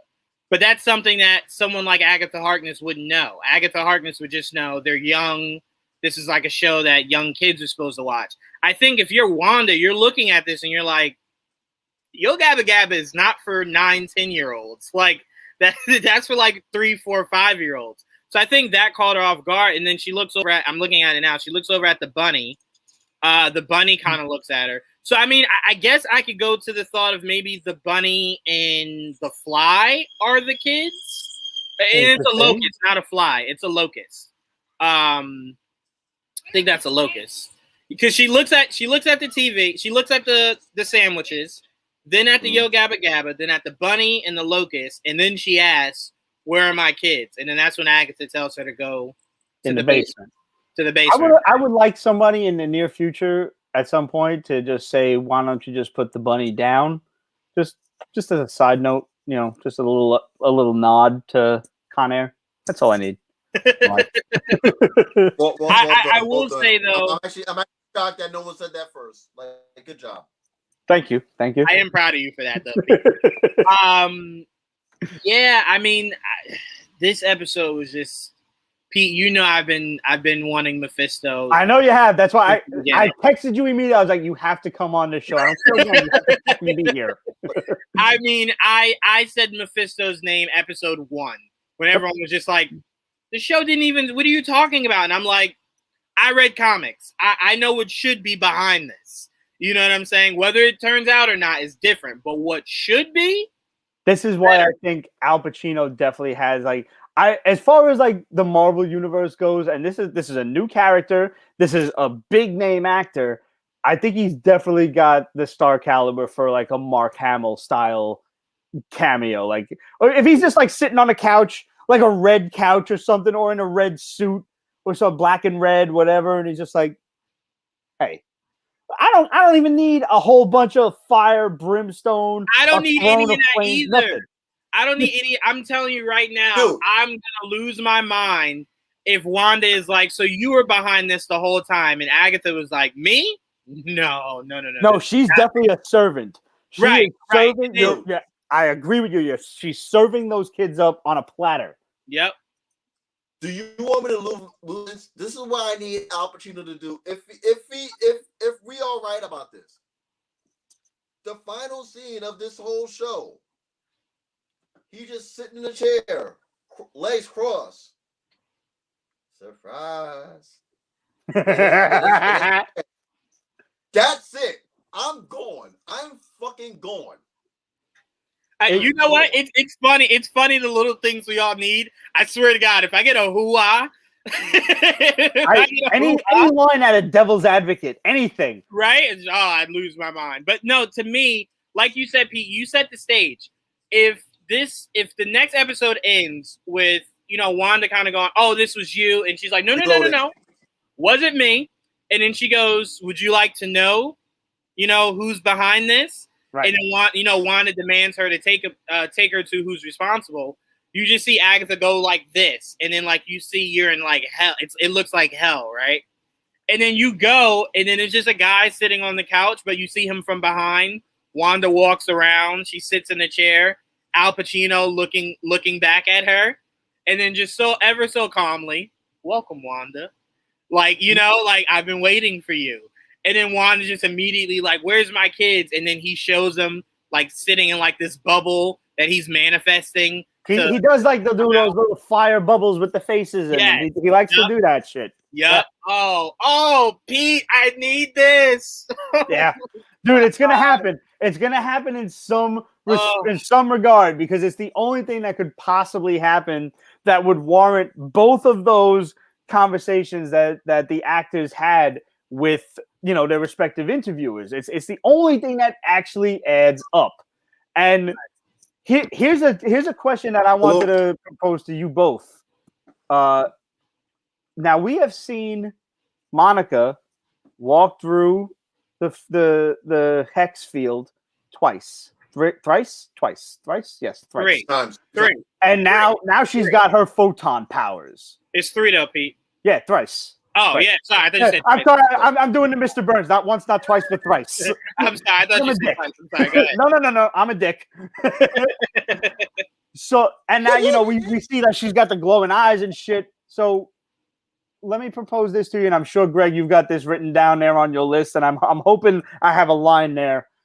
What if everybody in Westview has their fucking genes, their DNA altered on a mutant level? I'm just saying, is that a way?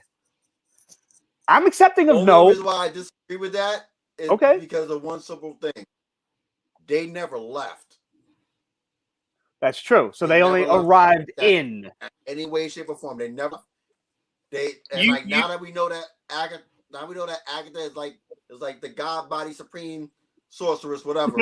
God body, I like that. No one never left Westview.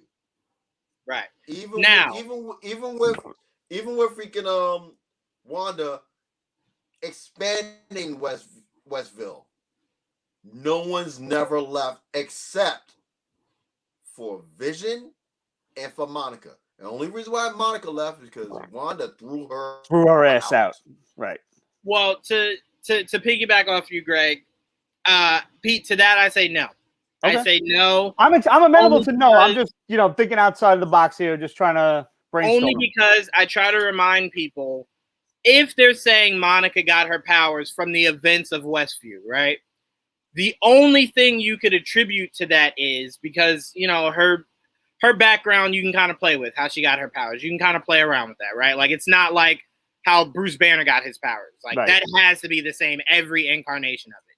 So you could he went to a Starbucks. That's how he got his powers. He went to a Starbucks. Right. That's how he got it. Right. Just a lot of espresso.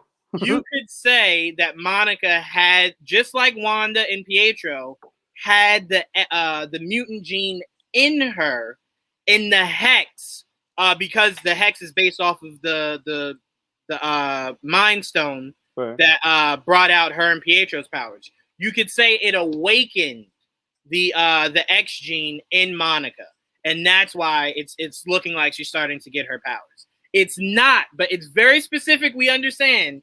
It's not that Wanda gave her powers. It's that it awoken a gene inside of her that no one else in that town has. Mm-hmm. And that's why no one else will have powers. Because I have so many people telling me, like, it's in New Jersey, so clearly she can expand this, and that's how Kamala Khan comes. No. I didn't even consider that. I heard a theory that, you know, like the way she expanded it, and the another concept that I've heard was that she's actually the one containing it, like, not so it doesn't spread too far. So Mephisto or Nightmare, or, you know, Mephisto doesn't have influence over literally the entire world, and he doesn't, you know, engulf all of these people, which is what he wants to do. So she's actually, like, maybe in the back of her subconscious, literally containing it instead of, because I think it was Monica that said at some point, like, you know, why did she stop with just a mile, you know, radius before she expanded it? Why did she stop just there? Right. You know. Also, Greg, I'm curious if you have this on your list, but something for us to keep an eye out for in these last 2 episodes is, it was mentioned in episode 1 and never again. There's a really good chance that if it is Al Pacino, whoever he is supposed to be within the confines of Earth, Al Pacino could be the missing person Jimmy Woo was referring to that was wiping the minds of people, the last place he was at. Because remember, it's on your list. I knew it, Greg. I knew it would be on your list. Go ahead, Greg. I'm sorry. Yeah, we're talking too much. Greg, just run down the list. No. Don't be sorry. Don't be sorry. Don't be sorry. Don't be sorry. No, don't be sorry. Matter of fact, I tipped my cat to you with my bad hair because I didn't. I knew it would be. I swear, as soon as I got on here, I was just like, "We're here." I knew that was on your list. Because to me, you don't say something like that in the confines of this show and it mean nothing. Mm-hmm. You know what I'm saying? And the one point he made was when he brought up the missing person was because she asked him, she was like, "Oh, people are saying like they don't know him." He's like, "No, people are saying he doesn't exist. Like that person never existed." So who could do that? Mephisto. Why? Because he probably popped in and out of wherever he was. Go ahead, got little arrows pointing at him. I love the little devil smiley face. You already know.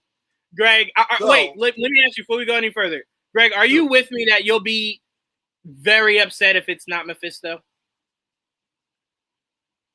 I would be disappointed, but I would trust the process. I will be okay. That's a good answer. But I would trust the process. So I want to be on board with you. I like that mindset, but I've just put way too much energy into it being Mephisto that I think my body would just collapse if it's not. You know how many theories I've been stringing along with like yarn and stuff for it to be Mephisto? Listen. This is literally freaking Pepe Sanchez right here. Like it's madness. It's freaking madness. Like the amount of theories that we go through every week for 8 days, because we do it twice on the day it comes out. Oh yeah. That we go through the show, number one. Number two, all the mother bitches that have the fear of missing out, that try to watch WandaVision, that hit you up on your phones like, so what's Lagos? And what's this? Shut the fuck up. Do me a favor. Matter of fact, Pete, permission to be myself? Always. Hey kids, how are you? Uncle Greg here. This is what I need y'all to do.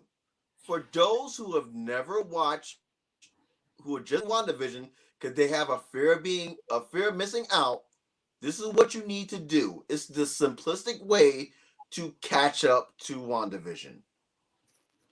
Watch Infinity War, watch Endgame, and shut the fuck up and watch WandaVision. And then understand that WandaVision is a TV show. So you're not going to get all the answers in 2 hours. You're going to play the long game, or as Strange said, in Infinity War, we're in the end game now. Because you're in the end game. Because it's going to pay off in the end. I know that you live in a microwave world where you think shit happens in 20 seconds, when it literally should take 20 hours to figure shit out, but just shut the fuck up and enjoy the ride. Thank you for my TED Talk. I want to expand on that a little bit. If you are new to the MCU and you're just watching WandaVision to join in on the conversation, this is the order I would go in, because you don't have to watch all Marvel movies. Yes, they do. Yes, I would prefer Age of Ultron, Civil War, Infinity War, Endgame. The reason why Age of Ultron and Civil War are important is Age of Ultron is obviously the birth of Wanda and Vision, right? So that's important to understand that. Civil War is important because the whole Sokovia Accords only exists because of Wanda's fuck up. So it's very important that you see that, because then the whole Lagos paper towel commercial makes more sense behind its deeper meaning, you know, of the regret and trying to wipe up the blood of the fallen victims from that. So just watch those 4 movies, and I promise you, your questions will decrease because you'll be expecting more, because you'll know more, rather than you asking questions every 4 seconds looking for answers. True. You'll answer them by watching those 4 movies. So I'm with you, Greg. I hate when people do that. You're in a movie. Oh, what's he going to do? I just sat down and watched it with you. I don't have any more answers than you do. I don't know. I know what I think, but I don't have concrete answers. We have literally, a dissenting opinion. I know my name begins with a G. Like, I know my name begins with a G, but that G's not there for fucking Google. No. Fucking watch. Just watch. Please. We have a dissenting opinion in the comments. Alan Goodman says it's not Al Pacino. He's too old for the role. He needs a one and done role. I agree with that. He is definitely old. He's like 80 years old for a fact. But I think if we introduce Mephisto as a human and we see Al Pacino, and then we just do CG the way we did like Surtur or something, and he's just a voiceover. Or even if you just get a guy in, you know, one of them CG dotted costumes and shit, and you have somebody else playing the physicality of it, and you have him just do the voice, I think he can cover it for, at the very least, a movie with an appearance in WandaVision and Doc Strange. I'm not saying Mephisto is going to be the be-all, end-all of Phase 4. I don't think that's going to be the case. Go ahead, Greg. Go ahead. Here's the thing, though. Here's the thing. Here's the beauty about freaking Pacino being Mephisto. He's the fucking devil. He is the devil. Anybody he fucking wants. So Pacino could be Mephisto this go around. Mephisto and then it could be anybody else. And it could totally be legit, because literally the devil's in the details. You're absolutely right. He could be anyone. Anyone. Even simpler to that, Greg. We just had it with Henry Lennox, who is not old, but Henry Lennox isn't the actual Martian Manhunter. There's a younger guy who is going to be the body of Martian Manhunter, while Henry Lennox is the voice. We also saw James Spader, who was only about 19 years younger than Al Pacino, who did mocap for Ultron. He wasn't doing backflips and cartwheels. Like it's very, you don't need Mephisto to do all kinds of acrobatic things. He's not Deathstroke. Like he's right. No, you're absolutely right. And then you do special effects for it. So it's like, it's very easy to do. And let's think about this. It would be one and done, because it's a good chance that in WandaVision, it's not him that Wanda and Vision end up fighting. It's very possible that they save the reveal of him to the very last moment of episode 9, and we only get him in Doctor Strange 2, right? So it's like that would be the one and done because I don't need Mephisto past this 3-part arc. I don't need him anymore after that. So that would be his one and done. I would like to see him in Doc Strange too. And now, piggybacking off of that, as you would say, Joshua Nystrand said, spoilers ahead, which this whole thing is a spoiler, so whatever. Benedict Cumberbatch, Ian McKellen, and Patrick Stewart will be returning as Doc Strange, Magneto, and Professor X, respectively, in the WandaVision series finale. Now that's wild. If that's true, I would fucking love to see that shit. I would expect something of that level of star caliber to appear in, like, let's say, Doc Strange. I don't know about WandaVision, but I could definitely buy something like that for a future endeavor like Doc Strange, something bigger that, would command maybe more star power and more box office fucking money at that point. I'm gonna let you right the fuck out. If fucking either McKellen or Stewart or freaking McAvoy Fassbender is in his fucking finale for fucking WandaVision, I'm telling you right the motherfucking now, it will fucking break the internet. Like fucking Chocolate Rain did back in 2004. It will break the fucking internet if those two gentlemen are on this fucking finale. I'm gonna mess my screen. I'm gonna mess my TV screen. I'll look at it like this, Pete. Paul Bettany said the person is someone he hasn't worked with before, but someone he's always wanted to work with. Right. He worked with Ian McKellen in what was not Angels and Demons, but the other Tom. Da Vinci Code. Yes, he worked with him in Da Vinci Code. Right, so he was the hot machine. Right, so clearly that's not the guy he's referring to. Right.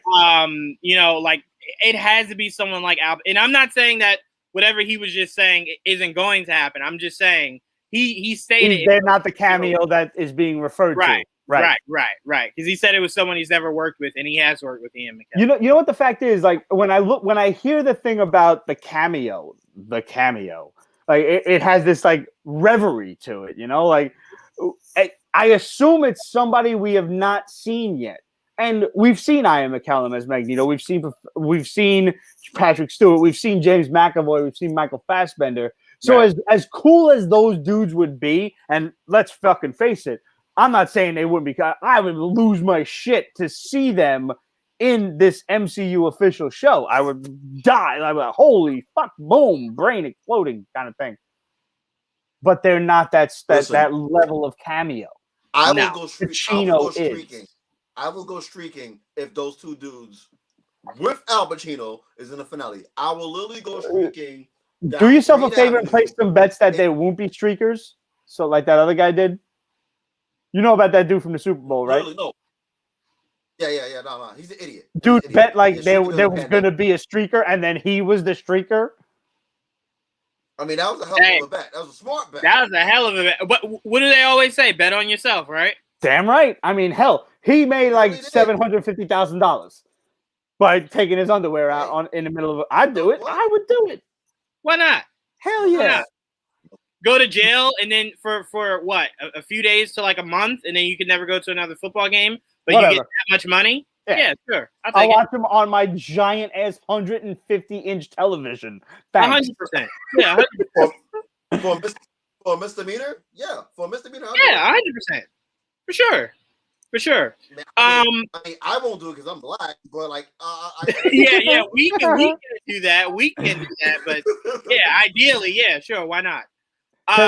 Can I say something stupid, please? Yes. I'm looking at you, Greg. Thank you. He's got a gun. Shoot it. It's just his penis. No, don't shoot. Don't shoot. I could see that. No way it's that big. That's a gun.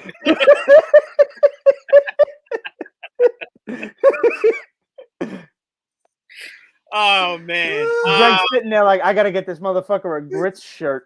All right, wait. Before I lose it, let me go back to the list. All right, you hate me. Yes, I do, but I love you. Right, let me go back to the list. Okay. But I did want to say here. Oh, go ahead, Greg. Go ahead. All right, so quick shots. Don't even respond, but things that I noticed right away. and like just like out of the corner of my eye, question: who the fuck was on that milk carton in the kitchen? Oh, I didn't see that. I haven't connected dot to that, but I'll wait till you're done, Greg. Plus, on that, there's a maze on the back of that cereal box. What's going on? Oh, that's one of those like freeze frames that like people got. I know there's people like definitely connecting dots there. I caught that right away. I caught that right away. I caught that right away. All right, what else we got here? I'm like 95% sure that was the dark hole in the basement. I think so. I 100% think so. Yep. I mean, like Agatha Harkness is very connected to the Darkhold, so it's probably her. Mm-hmm. It's probably it. All right, there was a little. Where is it? I'm looking for it. All right, so also, Billy said, "Hey," at the beginning of the episode, Billy's like, "Mom, I hear so many voices. There are so many voices in my head." That's obviously everybody in Westville. He's hearing everybody, including the agents that just got brought in as Wanda expanded the town. Yes. So he's hearing those voices. Wait. We did that. You can expand on that Billy a little bit, Greg. Oh, what with the voices? No, what I mean by that is his connection to Agatha seemed as though Agatha was making it seem like she was friendly, so he couldn't read her mind. But he gave her this look to where he felt something like soothing with Agatha, to where it was just like, yeah, I don't know why, but I can trust you, but I don't know why. You know what I'm saying? And I think that connection was forced by Agatha, so the kids weren't like, let me speed out of here. Let me try to call my mom. Like, they felt very comfortable. And what I loved about that scene is you just see Speed sitting over there like, I don't know what the fuck is going on. Yeah, I don't know. And what happened in the next scene? They ended up in the TV. I'm just saying. Right. I'm saying it. That's as soon as he said that to Agatha, that's when she froze for a moment. She had a look of, wait, what? And then they did to the cutaway, and that's when she's like, how do you tell these two boys that their mom is cuckoo for Cocoa Puffs? Right. And that's the last time you saw those boys. Listen, I mean, I'm right there with it. You know, she kind of played them into a false sense of security. She gave them food and everything. She did it right. Like I've always said, I have to see the candy before I get in the van. I'm not stupid. I need to see the Snickers bars. Right. All right, so we have full confirmation now that every commercial is either a beautiful Easter egg or something you can with the Infinity Stones. The toaster was the Mind Stone. The Strucker watch was the Time Stone. The Hydra soap was literally the Tesseract. Now this is where I'm getting like, I don't know which is which, but I want to hear your thoughts. The Lagos paper towels. That can either be the ether or the Power Stone. But the same thing goes for the Nexus commercial that we saw today. That can either be the power or the ether. I don't know about the whole Infinity Gauntlet Stone. Yeah, I've heard that theory. I'm talking about just like, so like, if you look at, I didn't think about it until episode 4 when they did the Hydra soap. And that's literally the Tesseract. Yeah, I think that's more so them kind of having fun, with it. Right, but I think the true meaning for those commercials were meant to be all the major events in Wanda's life. Like the toaster was, as Quicksilver said, the Stark bomb that landed that just beeped but never went off. So that's why it was the sound of like the repulsor, because Iron Man's attached to their story. And I think like a lot a big thing that people are harping on is Mephisto, Nightmare, whomever was the shark, and he's like, I was starving before I discovered Yo Magic, and now I'm like siphoning that off, kind of thing. I've heard the infinity, the gem theory, and it's interesting. I'm not sure if I buy into it yet, but it is. But there's more to that. Quite interesting. But there's more. That's not the home run thing to it. Oh, go on. Here's the thing to it. So as I mentioned, all that they're all connected to the stones that we think. But Jawan, you actually hit it on the head, and you didn't realize it. These are all traumatic incidents that happened in Wanda's life, and what the writers are doing. They're coinciding them as Easter eggs with the Infinity Stones via the commercials. So, perfect example, the watch.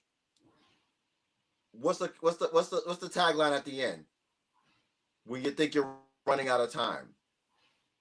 That's basically Wanda and Vision's relationship. Today's episode. When it's not about you, reality. Is it? Reality. When reality doesn't revolve around you, or does it? Right? Okay. Or does it? All right. These are all traumatic episodes, literally, in Wanda's life, and the writers, great job by them. They literally just gave her a therapy session in these commercials. Well done. And I didn't think about that until today when I finally watched them all over again. I'm like, yeah, this is a therapy session, which is genius. Yeah, no, I'm with you on that.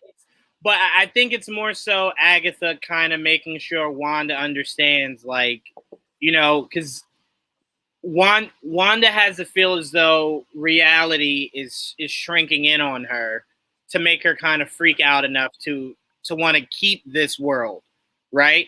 So I think the commercials are more so in Wanda's head that we could see, because it's Agatha's way of saying, she begins to ask too many questions. Maybe she figures out that she shouldn't be here and I'm screwed. So it's because that's why I said, think about every moment where Wanda was kind of like, yeah, that is weird. Something happens that makes her go, oh, all right, but I don't care. Like that moment where it was just man, Vision's calling me out. I'm not responsible for this. Maybe I should just leave. Boom, her brother pops in. And we saw from this episode, Agatha sitting on the grass. Right, on the grass. Go ahead, Pietro. So to me, it's one of those things where it's these are definitely somewhat therapy sessions. Someone actually joked that it'd be hilarious if the end credit scene for the last episode is Wanda waking up on a couch and you just see Banner there, falling asleep from her story. And Wanda's just did you hear anything I said? And he's just yeah, something about time, something, or kids or something like that. And it's you weren't listening. That would be well played if they did that. That would be really well played if they did that. That would be a great callback. That'd be a really cool callback. So we basically have two more episodes to figure this shit out. What do you got, Greg? What do you got? Oh, go ahead.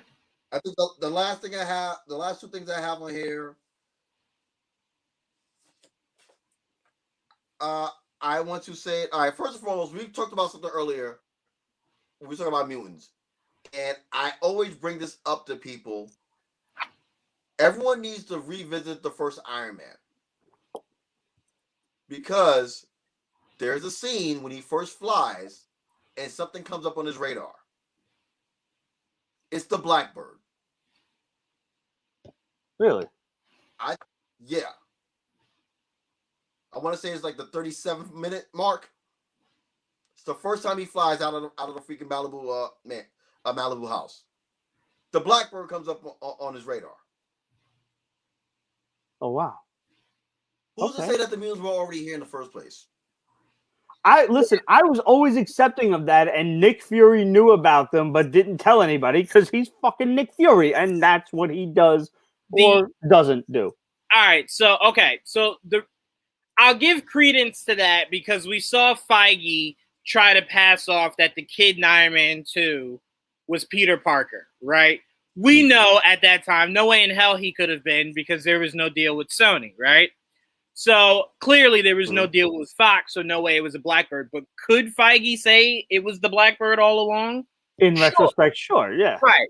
The only way I would allow the idea of mutants always being here is if something huge happened in 80s or 90s and he struck a deal with Magneto and Xavier that they could exist, but it couldn't be here.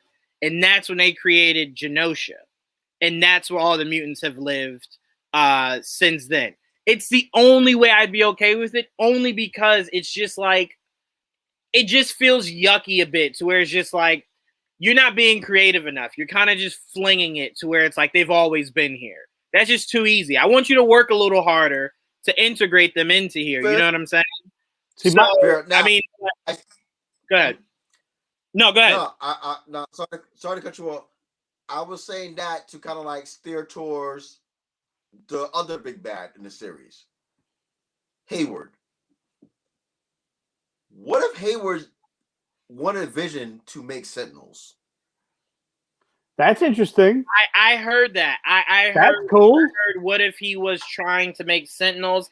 Again, it's so early. Like Sentinels, because then you'd be saying you're making Sentinels to just stop people with superpowers. Right. And then it kind of just, it's like, well, then you can't reuse it 5-10 years from now to say, all right, we're just honing in on just mutants. You know what I'm saying? Rearrange themselves to say humans are mutants. Like, you'd be rehashing it. But let me say this.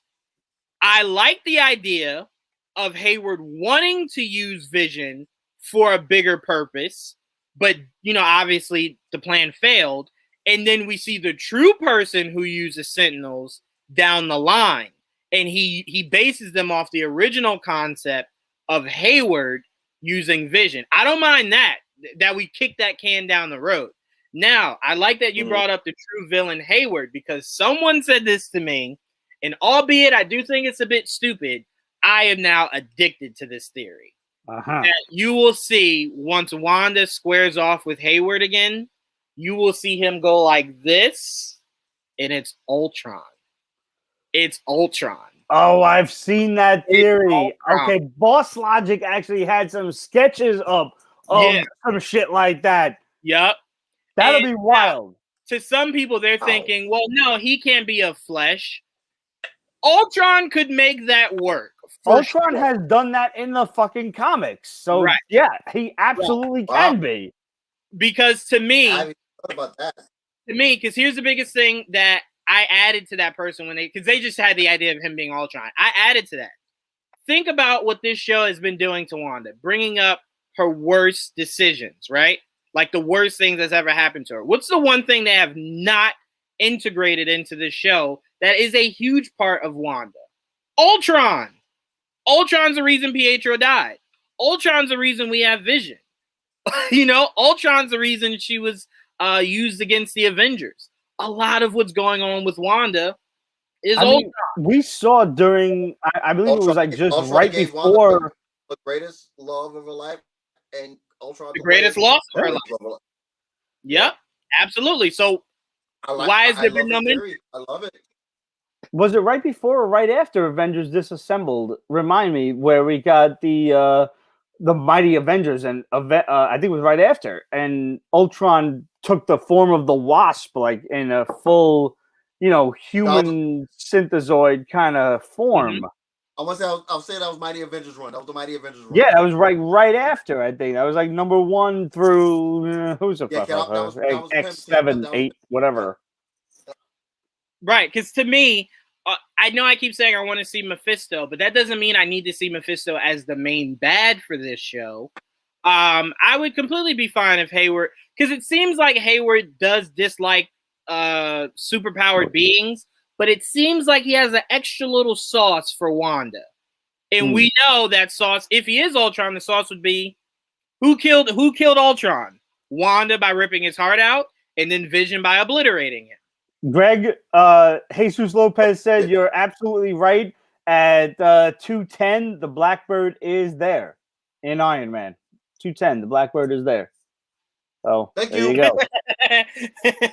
Thank you. So I'm sticking with that Ultron theory. I'm gonna go watch that fucking movie right after this. I'm telling you right now. I'm gonna finish getting drunk and finish watching that. I didn't even fathom that Ultron take, because I was so in awe of Hayward's name spelling all Hydra. So I think that's the greatest palindrome ever. His name literally spells all Hydra. Mm-hmm. And if this is the way they come back, I'm all for that too. So and think of this. Remember when everyone started saying what's up with the hexagons? Why is everything hexagons? There's two things that one, Wanda in the comics did used to call her powers the hex powers. So that could be a nod to that. But also, very important that a lot of people missed, when Monica first walks in Hayward's office, his plaques are in a hexagon shape. Yeah, there's a lot of shit pointing to him as just being a general bad guy. Yeah, I'm telling you, 100%. as much as we just said we would go crazy seeing Al Pacino's Mephisto, if there's a moment, if at the end of episode 8 we see this from Hayward and it's Ultron, that alone lends credence to the idea that Mephisto is bouncing bodies back and forth. There's no telling if he's stuck in the hex or if he can fucking bounce back and forth. Right. It will break the internet if that is the end game. Sorry, drink. If that's the okay, here we go. Absolute said 1 hour, 3 minutes, 21 seconds. There is an SR-71 Blackbird on screen in Iron Man. So, Greg, you are correct. Yeah, no, I knew you were correct about it being there. I'm just saying. I don't even remember that shit. Clearly, it can't be that Blackbird. But now that Feige owns the X-Men again, now it can be history and say that it was for sure. I mean, only reason why I will say that it could be because, not for nothing, and Pete, you touched on it. This shit going all over the place now that the Avengers are here. Yeah, and they can't be everywhere at once. So Nick has his tabs on everybody. Who said he didn't have his tabs on them? My whole thing with the good. No, finish. No, I'm saying when Nick was starting to become Nick Fury, what era was that? You're right. The 90s. That was 80s, 90s. 80s, 90s, yeah. So fast forward to that now. Was that the Uncanny? Was that the Uncanny X-Men? Mm-hmm. That was around that. Okay, all right, thought so. Okay, who knows? Yeah, I mean, at this point, you're bringing in multiverse and all that craziness. All possible. With the idea that the X-Men are going to come from a different universe, at this point, I would prefer it simply because if what Joshua was saying is right, and we have Magneto, we have Michael Fassbender, Ian McKellen, Patrick Stewart, and James McAvoy playing cameos as their respective X-Men characters in this show, which would be ridiculously awesome. And yes, that would warrant a Luke Skywalker-level cameo without question. I'll say all those guys. I don't like the idea of the mutants existing. I mean, I'm amenable to whatever because I think a good writer can tweak it to fit, but I don't like the idea of mutants just existing, mostly because of Wolverine. Wolverine is 150 something years old. He's supposed to be here before everybody. So if we just get mutants, bang, all of a sudden now, how do we explain Wolverine in the fucking in the 1800s and being older than everybody? All of a sudden, he's just the same age as Apocalypse and Professor X all at the same time. I don't like that. Did you hear the director for the first Captain America movie say his original script had James Howlett is one of the soldiers that Cap freed? I did know that, and I knew that because there was a whole Mikey Sutton the Shadow theory of a movie that's going to be made at some point featuring Chris Evans as Captain America, Sebastian Stan as Bucky Barnes, and fucking what's his name? Help me out here. Time out. Wolverine. Yes. Well, God, I can't think of his name. You're not Why talking can't I think? Hugh Jackman as No, I think it'll be Howlett as a recast. soldier. I think it'll be recasted. That was like going to be his swan song, so to speak. Oh, Was his final movie. I do want to say this. That you're on the right track, and let me expand on it. Chris Evans did a actors on actors interview with Scarlett Johansson where she was asking him would he come back as Cap, and he said it couldn't just be to appease the fans. It had to be it's introducing something, right? So I said, I pitched this. I said, okay, perfect movie. It would give us the best of both worlds, and here's why. It's a movie that takes place before, right? And I'd say around early 2000s, right? And the movie is about, you have Bucky working as the Winter Soldier, right? And he's tasked with bringing in someone to this new faction of Hydra, which, they're working on people trying to make these metahumans, right? One of the side companies of Hydra, they call this division the Weapon X division, right? So Winter Soldier is tasked with hunting down this guy. We find out that the guy is none other than Wolverine. Here's where it gets really interesting, right? He tracks him down to Mexico. Who's in Mexico at that time? None other than Bruce Banner. We get Wolverine versus Hulk, where the subplot is Winter Soldier trying to bring Wolverine back into not Task Force X, into Weapon X, and we get a cameo of of more modern day of Captain America finding out that James Howlett, his old war buddy, is still alive. And then we could do a Wolverine movie where we get a little bit of that backstory of James Howlett with Steve Rogers back in the wartime. But we get what we've been dying for, which is Hulk versus Wolverine.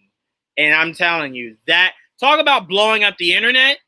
Mark Ruffalo's Hulk with whoever you cast is Wolverine with a little bit of Winter Soldier sprinkled in there. Sign me up for sure. I'll take that in a heartbeat. I think if you get Hugh Jackman and reprise Wolverine one more time, it breaks the internet no matter what the plot is. For sure. I will take that. I will take that for sure. But, and I mind you, I'm going to be on my own island with this. The next thing I want the Hulk to be a part of, which I know will never happen, but it should happen. They need to make the Immortal Hulk a series. It is the best horror comic book in the Marvel universe. It's been the best book for the last 4 years. Imagine just doing Immortal Hulk now, especially after the fact of Endgame. So let's just say something happened to bring Banner back to normal. And look, then you get. You're not on your island. You're not on your island. TV gold. Not only would I love that, I've been preaching for the longest that Hulk is the only one they have not done justice by. And I said to myself, Age of Ultron, it ending with him going into outer space, pissed me off because I'm like, they're not going to do World Breaker Hulk. And I'm like, World Breaker Hulk is so interesting to me. That one part in the comics when he comes back to Earth and he stops at the moon first. And he stops at the moon first. You guys remember that iconic with him in what's his name? Black Bolt. Yeah. Black Bolt whispers, and he's like, I didn't come here to hear you whisper. I came here to hear you scream. And he takes out Black Bolt and just drops him in front of the Avengers, like, what? It's easily one of the craziest moments in comics where I'm a huge Black Bolt fan. I love Black Bolt, and I always think of him as one of the most unsung kind of heroes, Yeah. and who's like stupid powerful and just never gets the credit. And Hulk just stands up to this shit, and I'm like, yes, because it's the fucking Hulk. Yes, I want that so bad. And I'm like, you could have done a tame version of that to where instead of him deciding to leave because of the events in Africa, the Avengers decide it's best if he goes away. They trick him into being shot in space. So he has a revenge mindset when he comes back. And I'm not saying we need the whole kit and caboodle, but because Civil War was a shortened version of that comic. I wouldn't have minded a shorter version of World Breaker Hulk, to where he comes back and he's trying to kill Iron Man, he's trying to kill Cap, he's trying to kill Thor. I would have loved that, man. You know how he was so OP in that comic. They had to get the one OP hero in Marvel to stop him. but can we? I don't even think we can see that in the MCU at this point, because we've already done. Yes. Yeah, like it's too much now. Like, to rehash that in some way, it wouldn't work. He's Professor Hulk right now, number one. Right. He's Professor Hulk on number two. The reason why, And he's got that one gimp arm too. Let's not forget that he's trying to heal, and I don't think that's gonna work according to creators. Thank you for bringing that up, Pete. Thank you for bringing it up. So this is why I'm secretly campaigning for Immortal Hulk. Let's say that it's something traumatic that happens to him that activate his the gamma rays in his body. Absolutely, 100%. And then piss him off. He literally goes rogue. He goes rogue. Now we're in the Immortal Hulk space where every episode is a tip of the hat to the old school Incredible Hulk series, where you get that piano in the beginning, and every episode is like the current comic now, where like it's a one-off, and it keeps on going on and on and on. And he went from being everyone's favorite hero, from being Professor Hulk, to being just like the outsider that he always was. And then like he has frenemies, no real allies, frenemies, and he is literally against the world. That I strongly believe that it is time for Immortal Hulk to be on the screens. It's not like they don't have the technology in the storyline. Two things to that. One, my biggest question is, we're getting She-Hulk. We know She-Hulk only exists because Banner gives some of his blood. It infects her. She becomes She-Hulk. I got to see how they explain that, because his blood is tainted now because of the snap, because of what it did to his body. Right. So that blood should be a little tainted. So I'm interested to see how that turns out. And two, as much as you're selling me on that, Greg, and I desperately now want that, unfortunately, there's one roadblock. Universal would just ask for too much for Marvel to put that on Disney Plus. They would just ask for too much. Like because the reason they get to use him is they get to use him in team scenarios, not solo scenarios. That's why we haven't had a Hulk sequel. Right. Well, see, I'm glad you mentioned that. You could basically give them a better deal that you gave Sony for fucking the rights to Spider-Man. I hear you. I think Feige would be very fair. I'm saying Universal is known for just asking for too much. It's why Feige doesn't even try. It's why he got them to agree to sharing him in a team scenario, and he's never budged on doing anything outside of that. Like, you've never heard him say. So they basically paid the money for one solo movie, and that was that. And now we're just gonna use him with everyone else, and right. So clearly we know from that solo the price was too high because he didn't revisit it. Right. Clearly that relationship is not as good as Sony and Marvel, to where Feige seems like he's just like, can I use him and team up? Yeah, all right, good. That's it. I don't really have. So at this point, you almost just need to have him in a team up and just tell a solo Hulk story through that team up. Right, exactly. Yeah. But see, that's the thing, gentlemen, you guys are talking movies. I said series. But now that's also true. There is a difference between TV shows. It's a difference in media, which we learned in Jane Silent Bob Strikes Back. There's different litigation and there's different money. This is a movie. I'm totally with you, Jamon. But this is a TV show. So You don't think TV they still ask for shows, too much? you know why? Because with TV shows, there's more equity involved. You know why? Because this is the 21st century. There's streaming royalties now.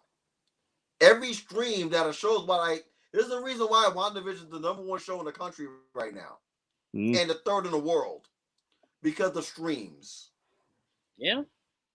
They can get all that money. They can go 50-50 with these bad boys, or 40-60 and still make money. Marvel can still make money. It would be interesting.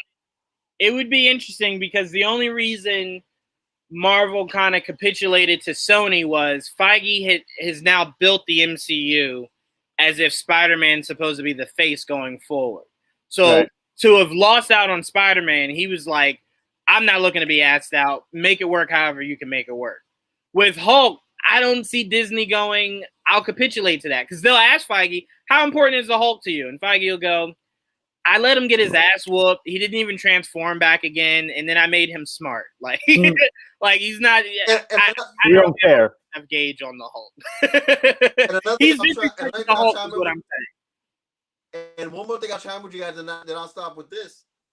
Another aspect of Mortal Hulk series will be this one simplistic but yet amazing thing. It's literally a freaking cheat code to the entire universe because it's a rogue gallery of characters that interacted with the Hulk, be a battle or just wits or just minds. Like there's so many ways and pathways to interconnect the Hulk with the MCU that you could do on a small screen. No, you're absolutely right. I mean, we saw the leader, and we never got any fruition on that. So. Yeah, it's something that they're building to because they're bringing back Abomination for season 1 of She-Hulk. Right, so really I'm looking forward to it. Yeah, it's a really good chance the leader will come back. I wanted to pitch something to you guys. Yeah, I wanted to pitch something to you guys because I just did my other podcast and I pitched this. You guys just heard that the rights from the Netflix shows just went back to Marvel, right? Right. Yep. I want to pitch this to you guys, and it's only one character. I'm not really going to pitch anybody else. Tell me this wouldn't be so perfect. Shang-Chi, the first movie, success, right? Does great story. We're hyped about the tournament. We hear that a sequel's being greenlit, right? They film it, whatever. We get the trailer for Shang-Chi 2, right? And it's a whole nother tournament, right? We see like Shang-Chi and his friends going through whatever. The ending of that trailer is in the surprise entrant to the tournament. None other than new entrant Danny Rand, and you see from the feet up him in his comic accurate costume, and that's how they give us Iron Fist into the MCU. That's how they bring him in. When I tell you my jaw would hit the ground and then continue to roll, because Iron Fist to me, because now when you think about where does he fit in the MCU, that's an easier question to answer today than it was when it first appeared on Netflix, right? Because you're entering a mystical world with Shang-Chi. So you now can go, it's not far-fetched for Iron Fist to join the tournament, and that's how we get introduced to him, and then Shang-Chi introduces him to everybody else, right? I'm like, now I want that so bad. The same way that I'm kind of like, you might get it. I hope so, Greg. No, you won't get it because like before you got on, we spoke about so a little bit, give or take, like 18 months ago, so on and so forth. We broke on here the contract situation with Marvel and Netflix when they canceled all the shows, and it was going to take 18 months for them to get the characters back to each thing. Now the last show left is Luke Cage show, the characters from Luke Cage. Not Luke Cage himself. Luke Cage the rights are already back for Luke Cage because Luke Cage originally appeared in what show first? Jessica Jones. Jessica Jones' rights just came back yesterday. All the characters from the Luke Cage show come back at mid-March. Those characters include Misty Knight, freaking Bushwhacker, and of course Danny Rand. and Colleen Wing. They all come back to Marvel next month. Can I just raise a glass to Misty Knight, please? Just. Of course. Thank you, Simone, for your service. She's just so wonderful. I do want to add. We have heard rumors that She-Hulk will be how we get Kristen Ritter back.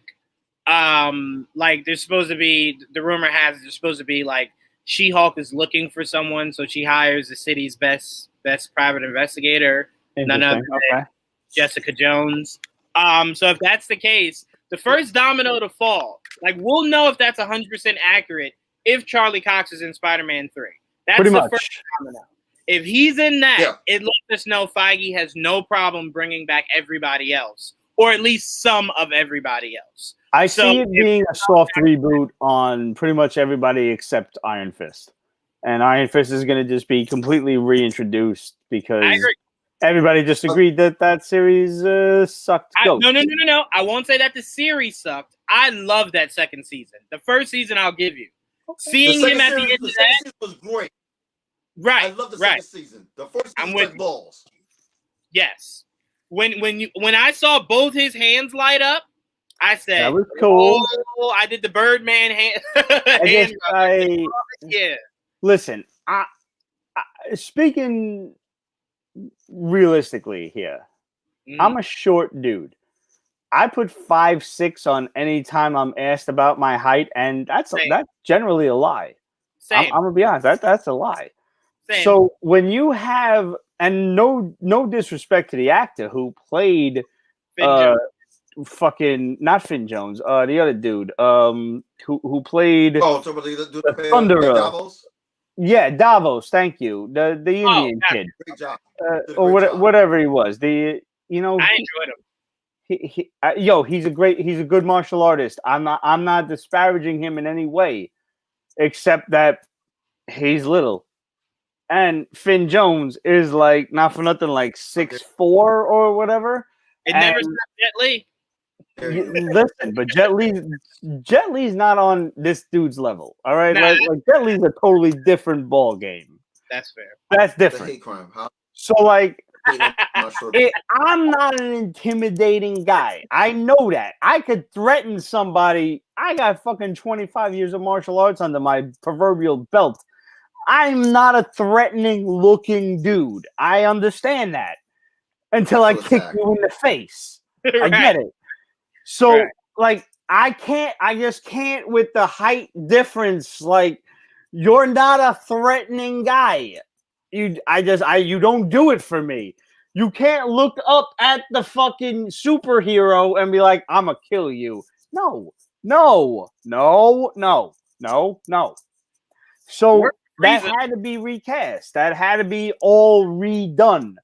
That should have been like the height altered, like hobbits in Lord of the Rings style. I'll say this, Pete. I go if they recast all of Iron Fist, I won't complain. If they keep it, I also won't complain. Again, that second season was solid. It did things. I agree. It was good. I didn't think they could. But it could have been a lot better. And this dude should have learned more martial arts. I'm sorry, he should have. I agree. They rushed him for the first season, though. He didn't have time to prep properly. I understand that. And like, there's a lot of like Ike Perlmutter kind of thing with like the budget and shit. I get it. What'd you say, Greg? They clearly rushed the first. They clearly rushed the first season of Iron Fist, obviously. But you saw the difference between season 1 and season 2. Absolutely. From the choreography to the actual writing. They had writers to write a story. I will say this. One thing that I had an issue with Netflix that I know we won't have a problem with in the MCU when they introduce these characters. I don't ever like people telling me they're taking realistic takes on comic book characters. Don't ever tell me that. It's a spit in my face. It's a spit in my face. The fact that Danny Rand had that costume once and it was in the past is a spit in my face. The fact that you made Daredevil's suit more armor and more realistic than just putting him in that classic all red costume that just you could have. That's a spit in my face. I don't like that. And the fact that we never saw, because the reason Go ahead. I said, but I will say this, not for nothing. The update with freaking Luke Cage was a winner. Yeah. It was a winner. And huge shouts out to Cheo. He's actually a good friend of ours over at Geek Vibes Nation. He did that one shot where you see Luke Cage from the past breaking out, and he looks iconic. I love that. And then what did they do? He was in a yellow shirt all the time. Perfect. Simplicity, right? Jessica Jones. When you look at her in the comics, that's exactly what Kristen Ritter looks like as far as her get up. No, you're absolutely right. Right? Why is it Iron Fist and Daredevil to them? They were just like, no, we're going to go out of our way to make this difficult for you. Thank you. Alan Goodman said it. Alan Goodman was like, Wolverine is 5'3". Yeah, I 100% think that Hugh Jackman was way too fucking tall for the role. He did it really good, though. But he owned so, it. like, I can look past it, but fuck, he's too tall. He acted his ass off. If he was not a good actor, that would have been one of the worst things ever. You're 100% right, man. Like, I would have preferred a dude like my size or me personally playing Wolverine because I feel Wolverine in my soul. Like, what I think a lot of people don't realize is what's so iconic about Wolverine is he's always in like a squatting position.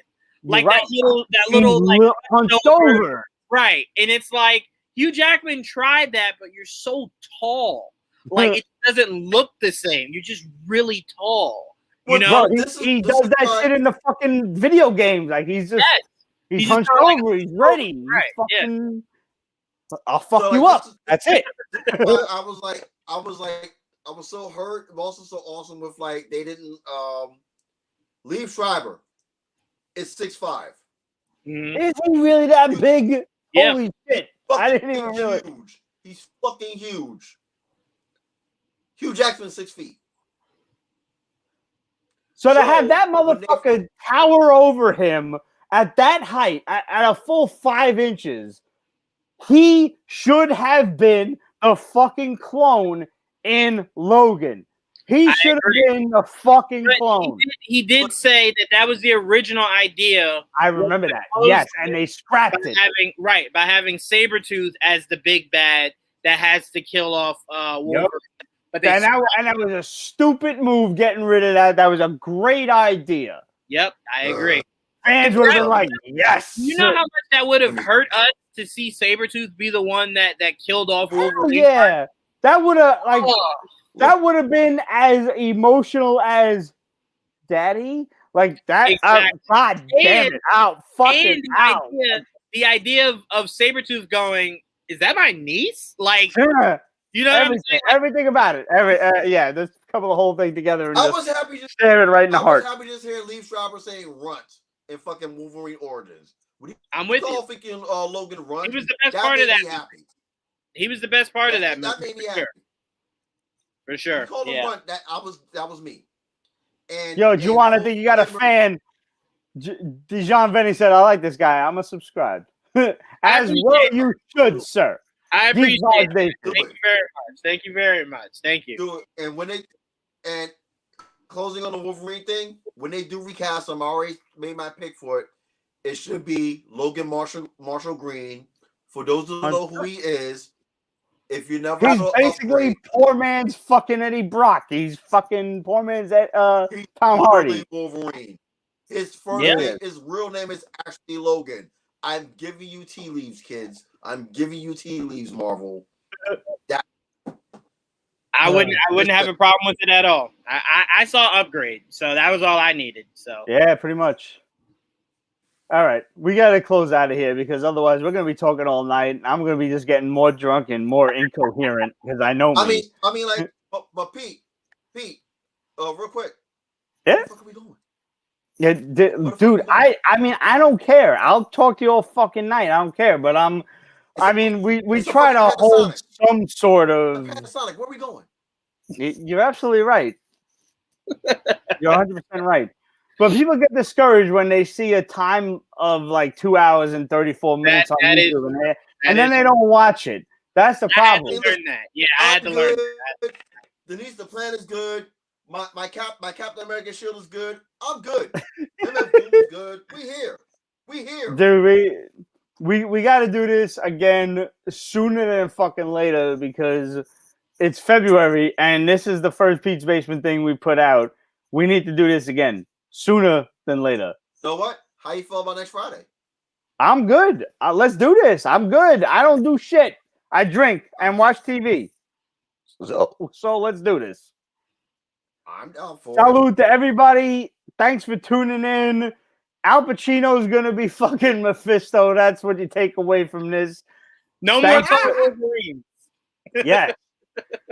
While you're at it, make sure that you tune into Geek Vibes Nation on Instagram, Twitter, and Facebook, etc. Make sure that you're following Breaking Nerd News on Instagram, Twitter, and Facebook, etc. And of course, I mean, it's us. It's Pete's Basement. So you should be following us already.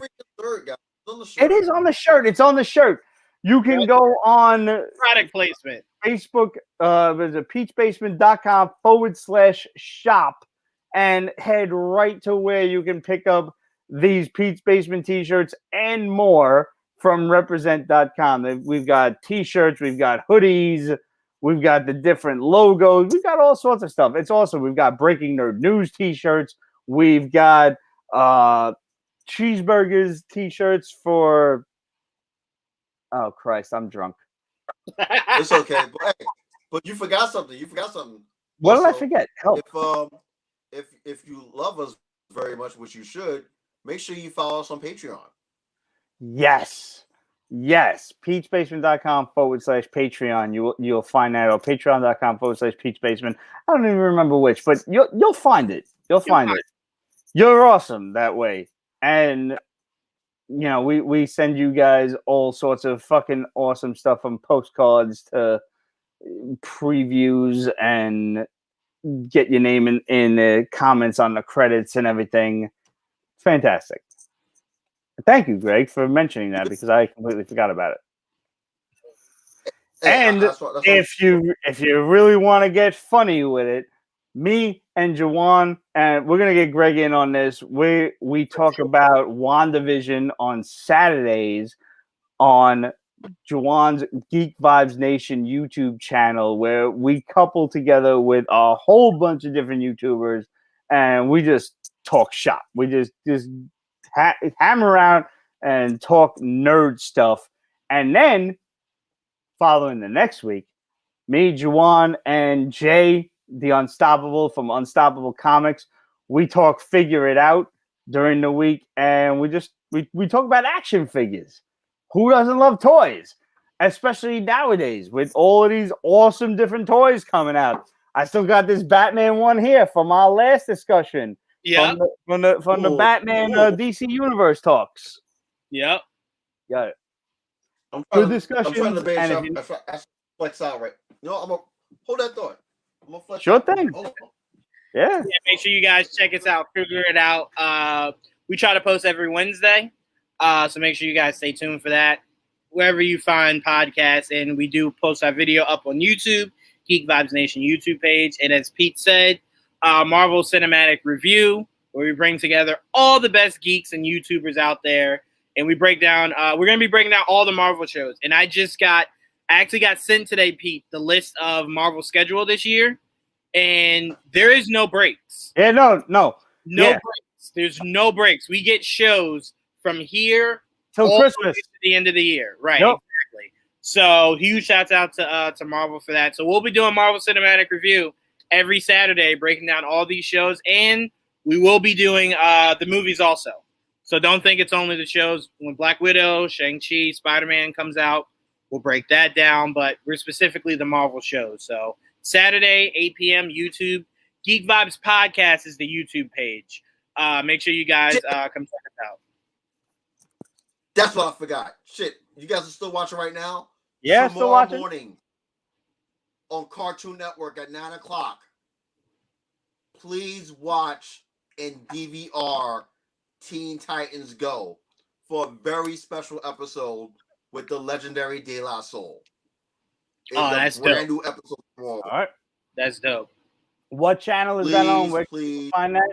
The DVR That's on Cartoon Network tomorrow at 9 o'clock in the morning. If you All miss it, it will be available the next day. But by every single means, please watch it and stream it. It'll be a big deal because all the streams, De La Soul will be getting paid for it handsomely. Because for those who don't know, they're still trying to get their masters back from Tommy Boy Records. Yeah. So all they do right now musically is the stuff that they put out after their 3 albums of Tommy Boy, 4 albums of Tommy Boy, and just whatever they do live stream. That's it. So if you can support and watch this amazing episode, which I know is going to be tomorrow, of Teen Titans Go.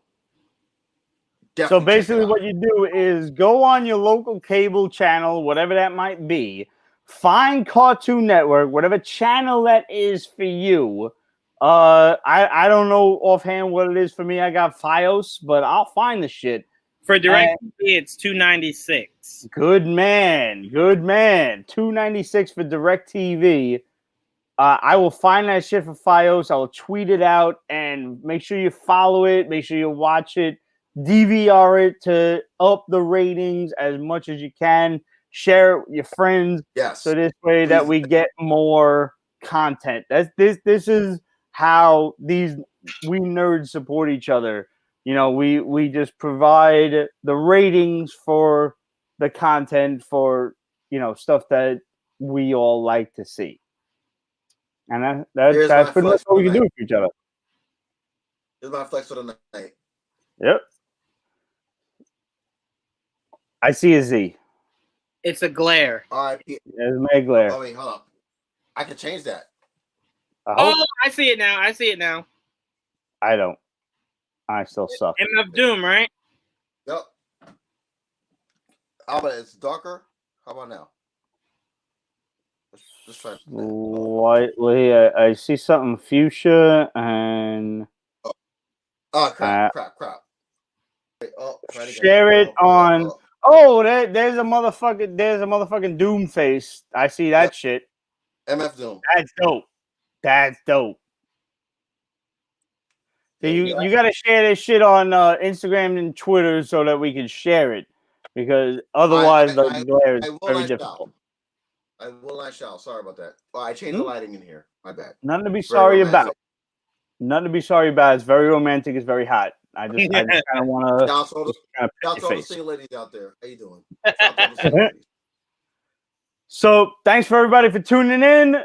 We're gonna tune out now. We're gonna go and enjoy our weekend, get drunk, and happy weekend to the rest of yous. Enjoy WandaVision. Subscribe to all of these guys, and we will see yous next week, give or take, on the Pete's Basement Show. Thanks for tuning in. Make sure you tune in tomorrow, Saturday, 8 p.m. Eastern Standard Time. Me, Juwan, Geek Vibes Nation, and a whole bunch of other people. We're going to talk about WandaVision and a bunch of other stuff. Yep. So, see you then. Stay safe, stay amazing, y'all. Black Lives Matter. Peace. Yes, they do. All day, every day. Thank you guys for having me. Salud, everybody. Take it easy.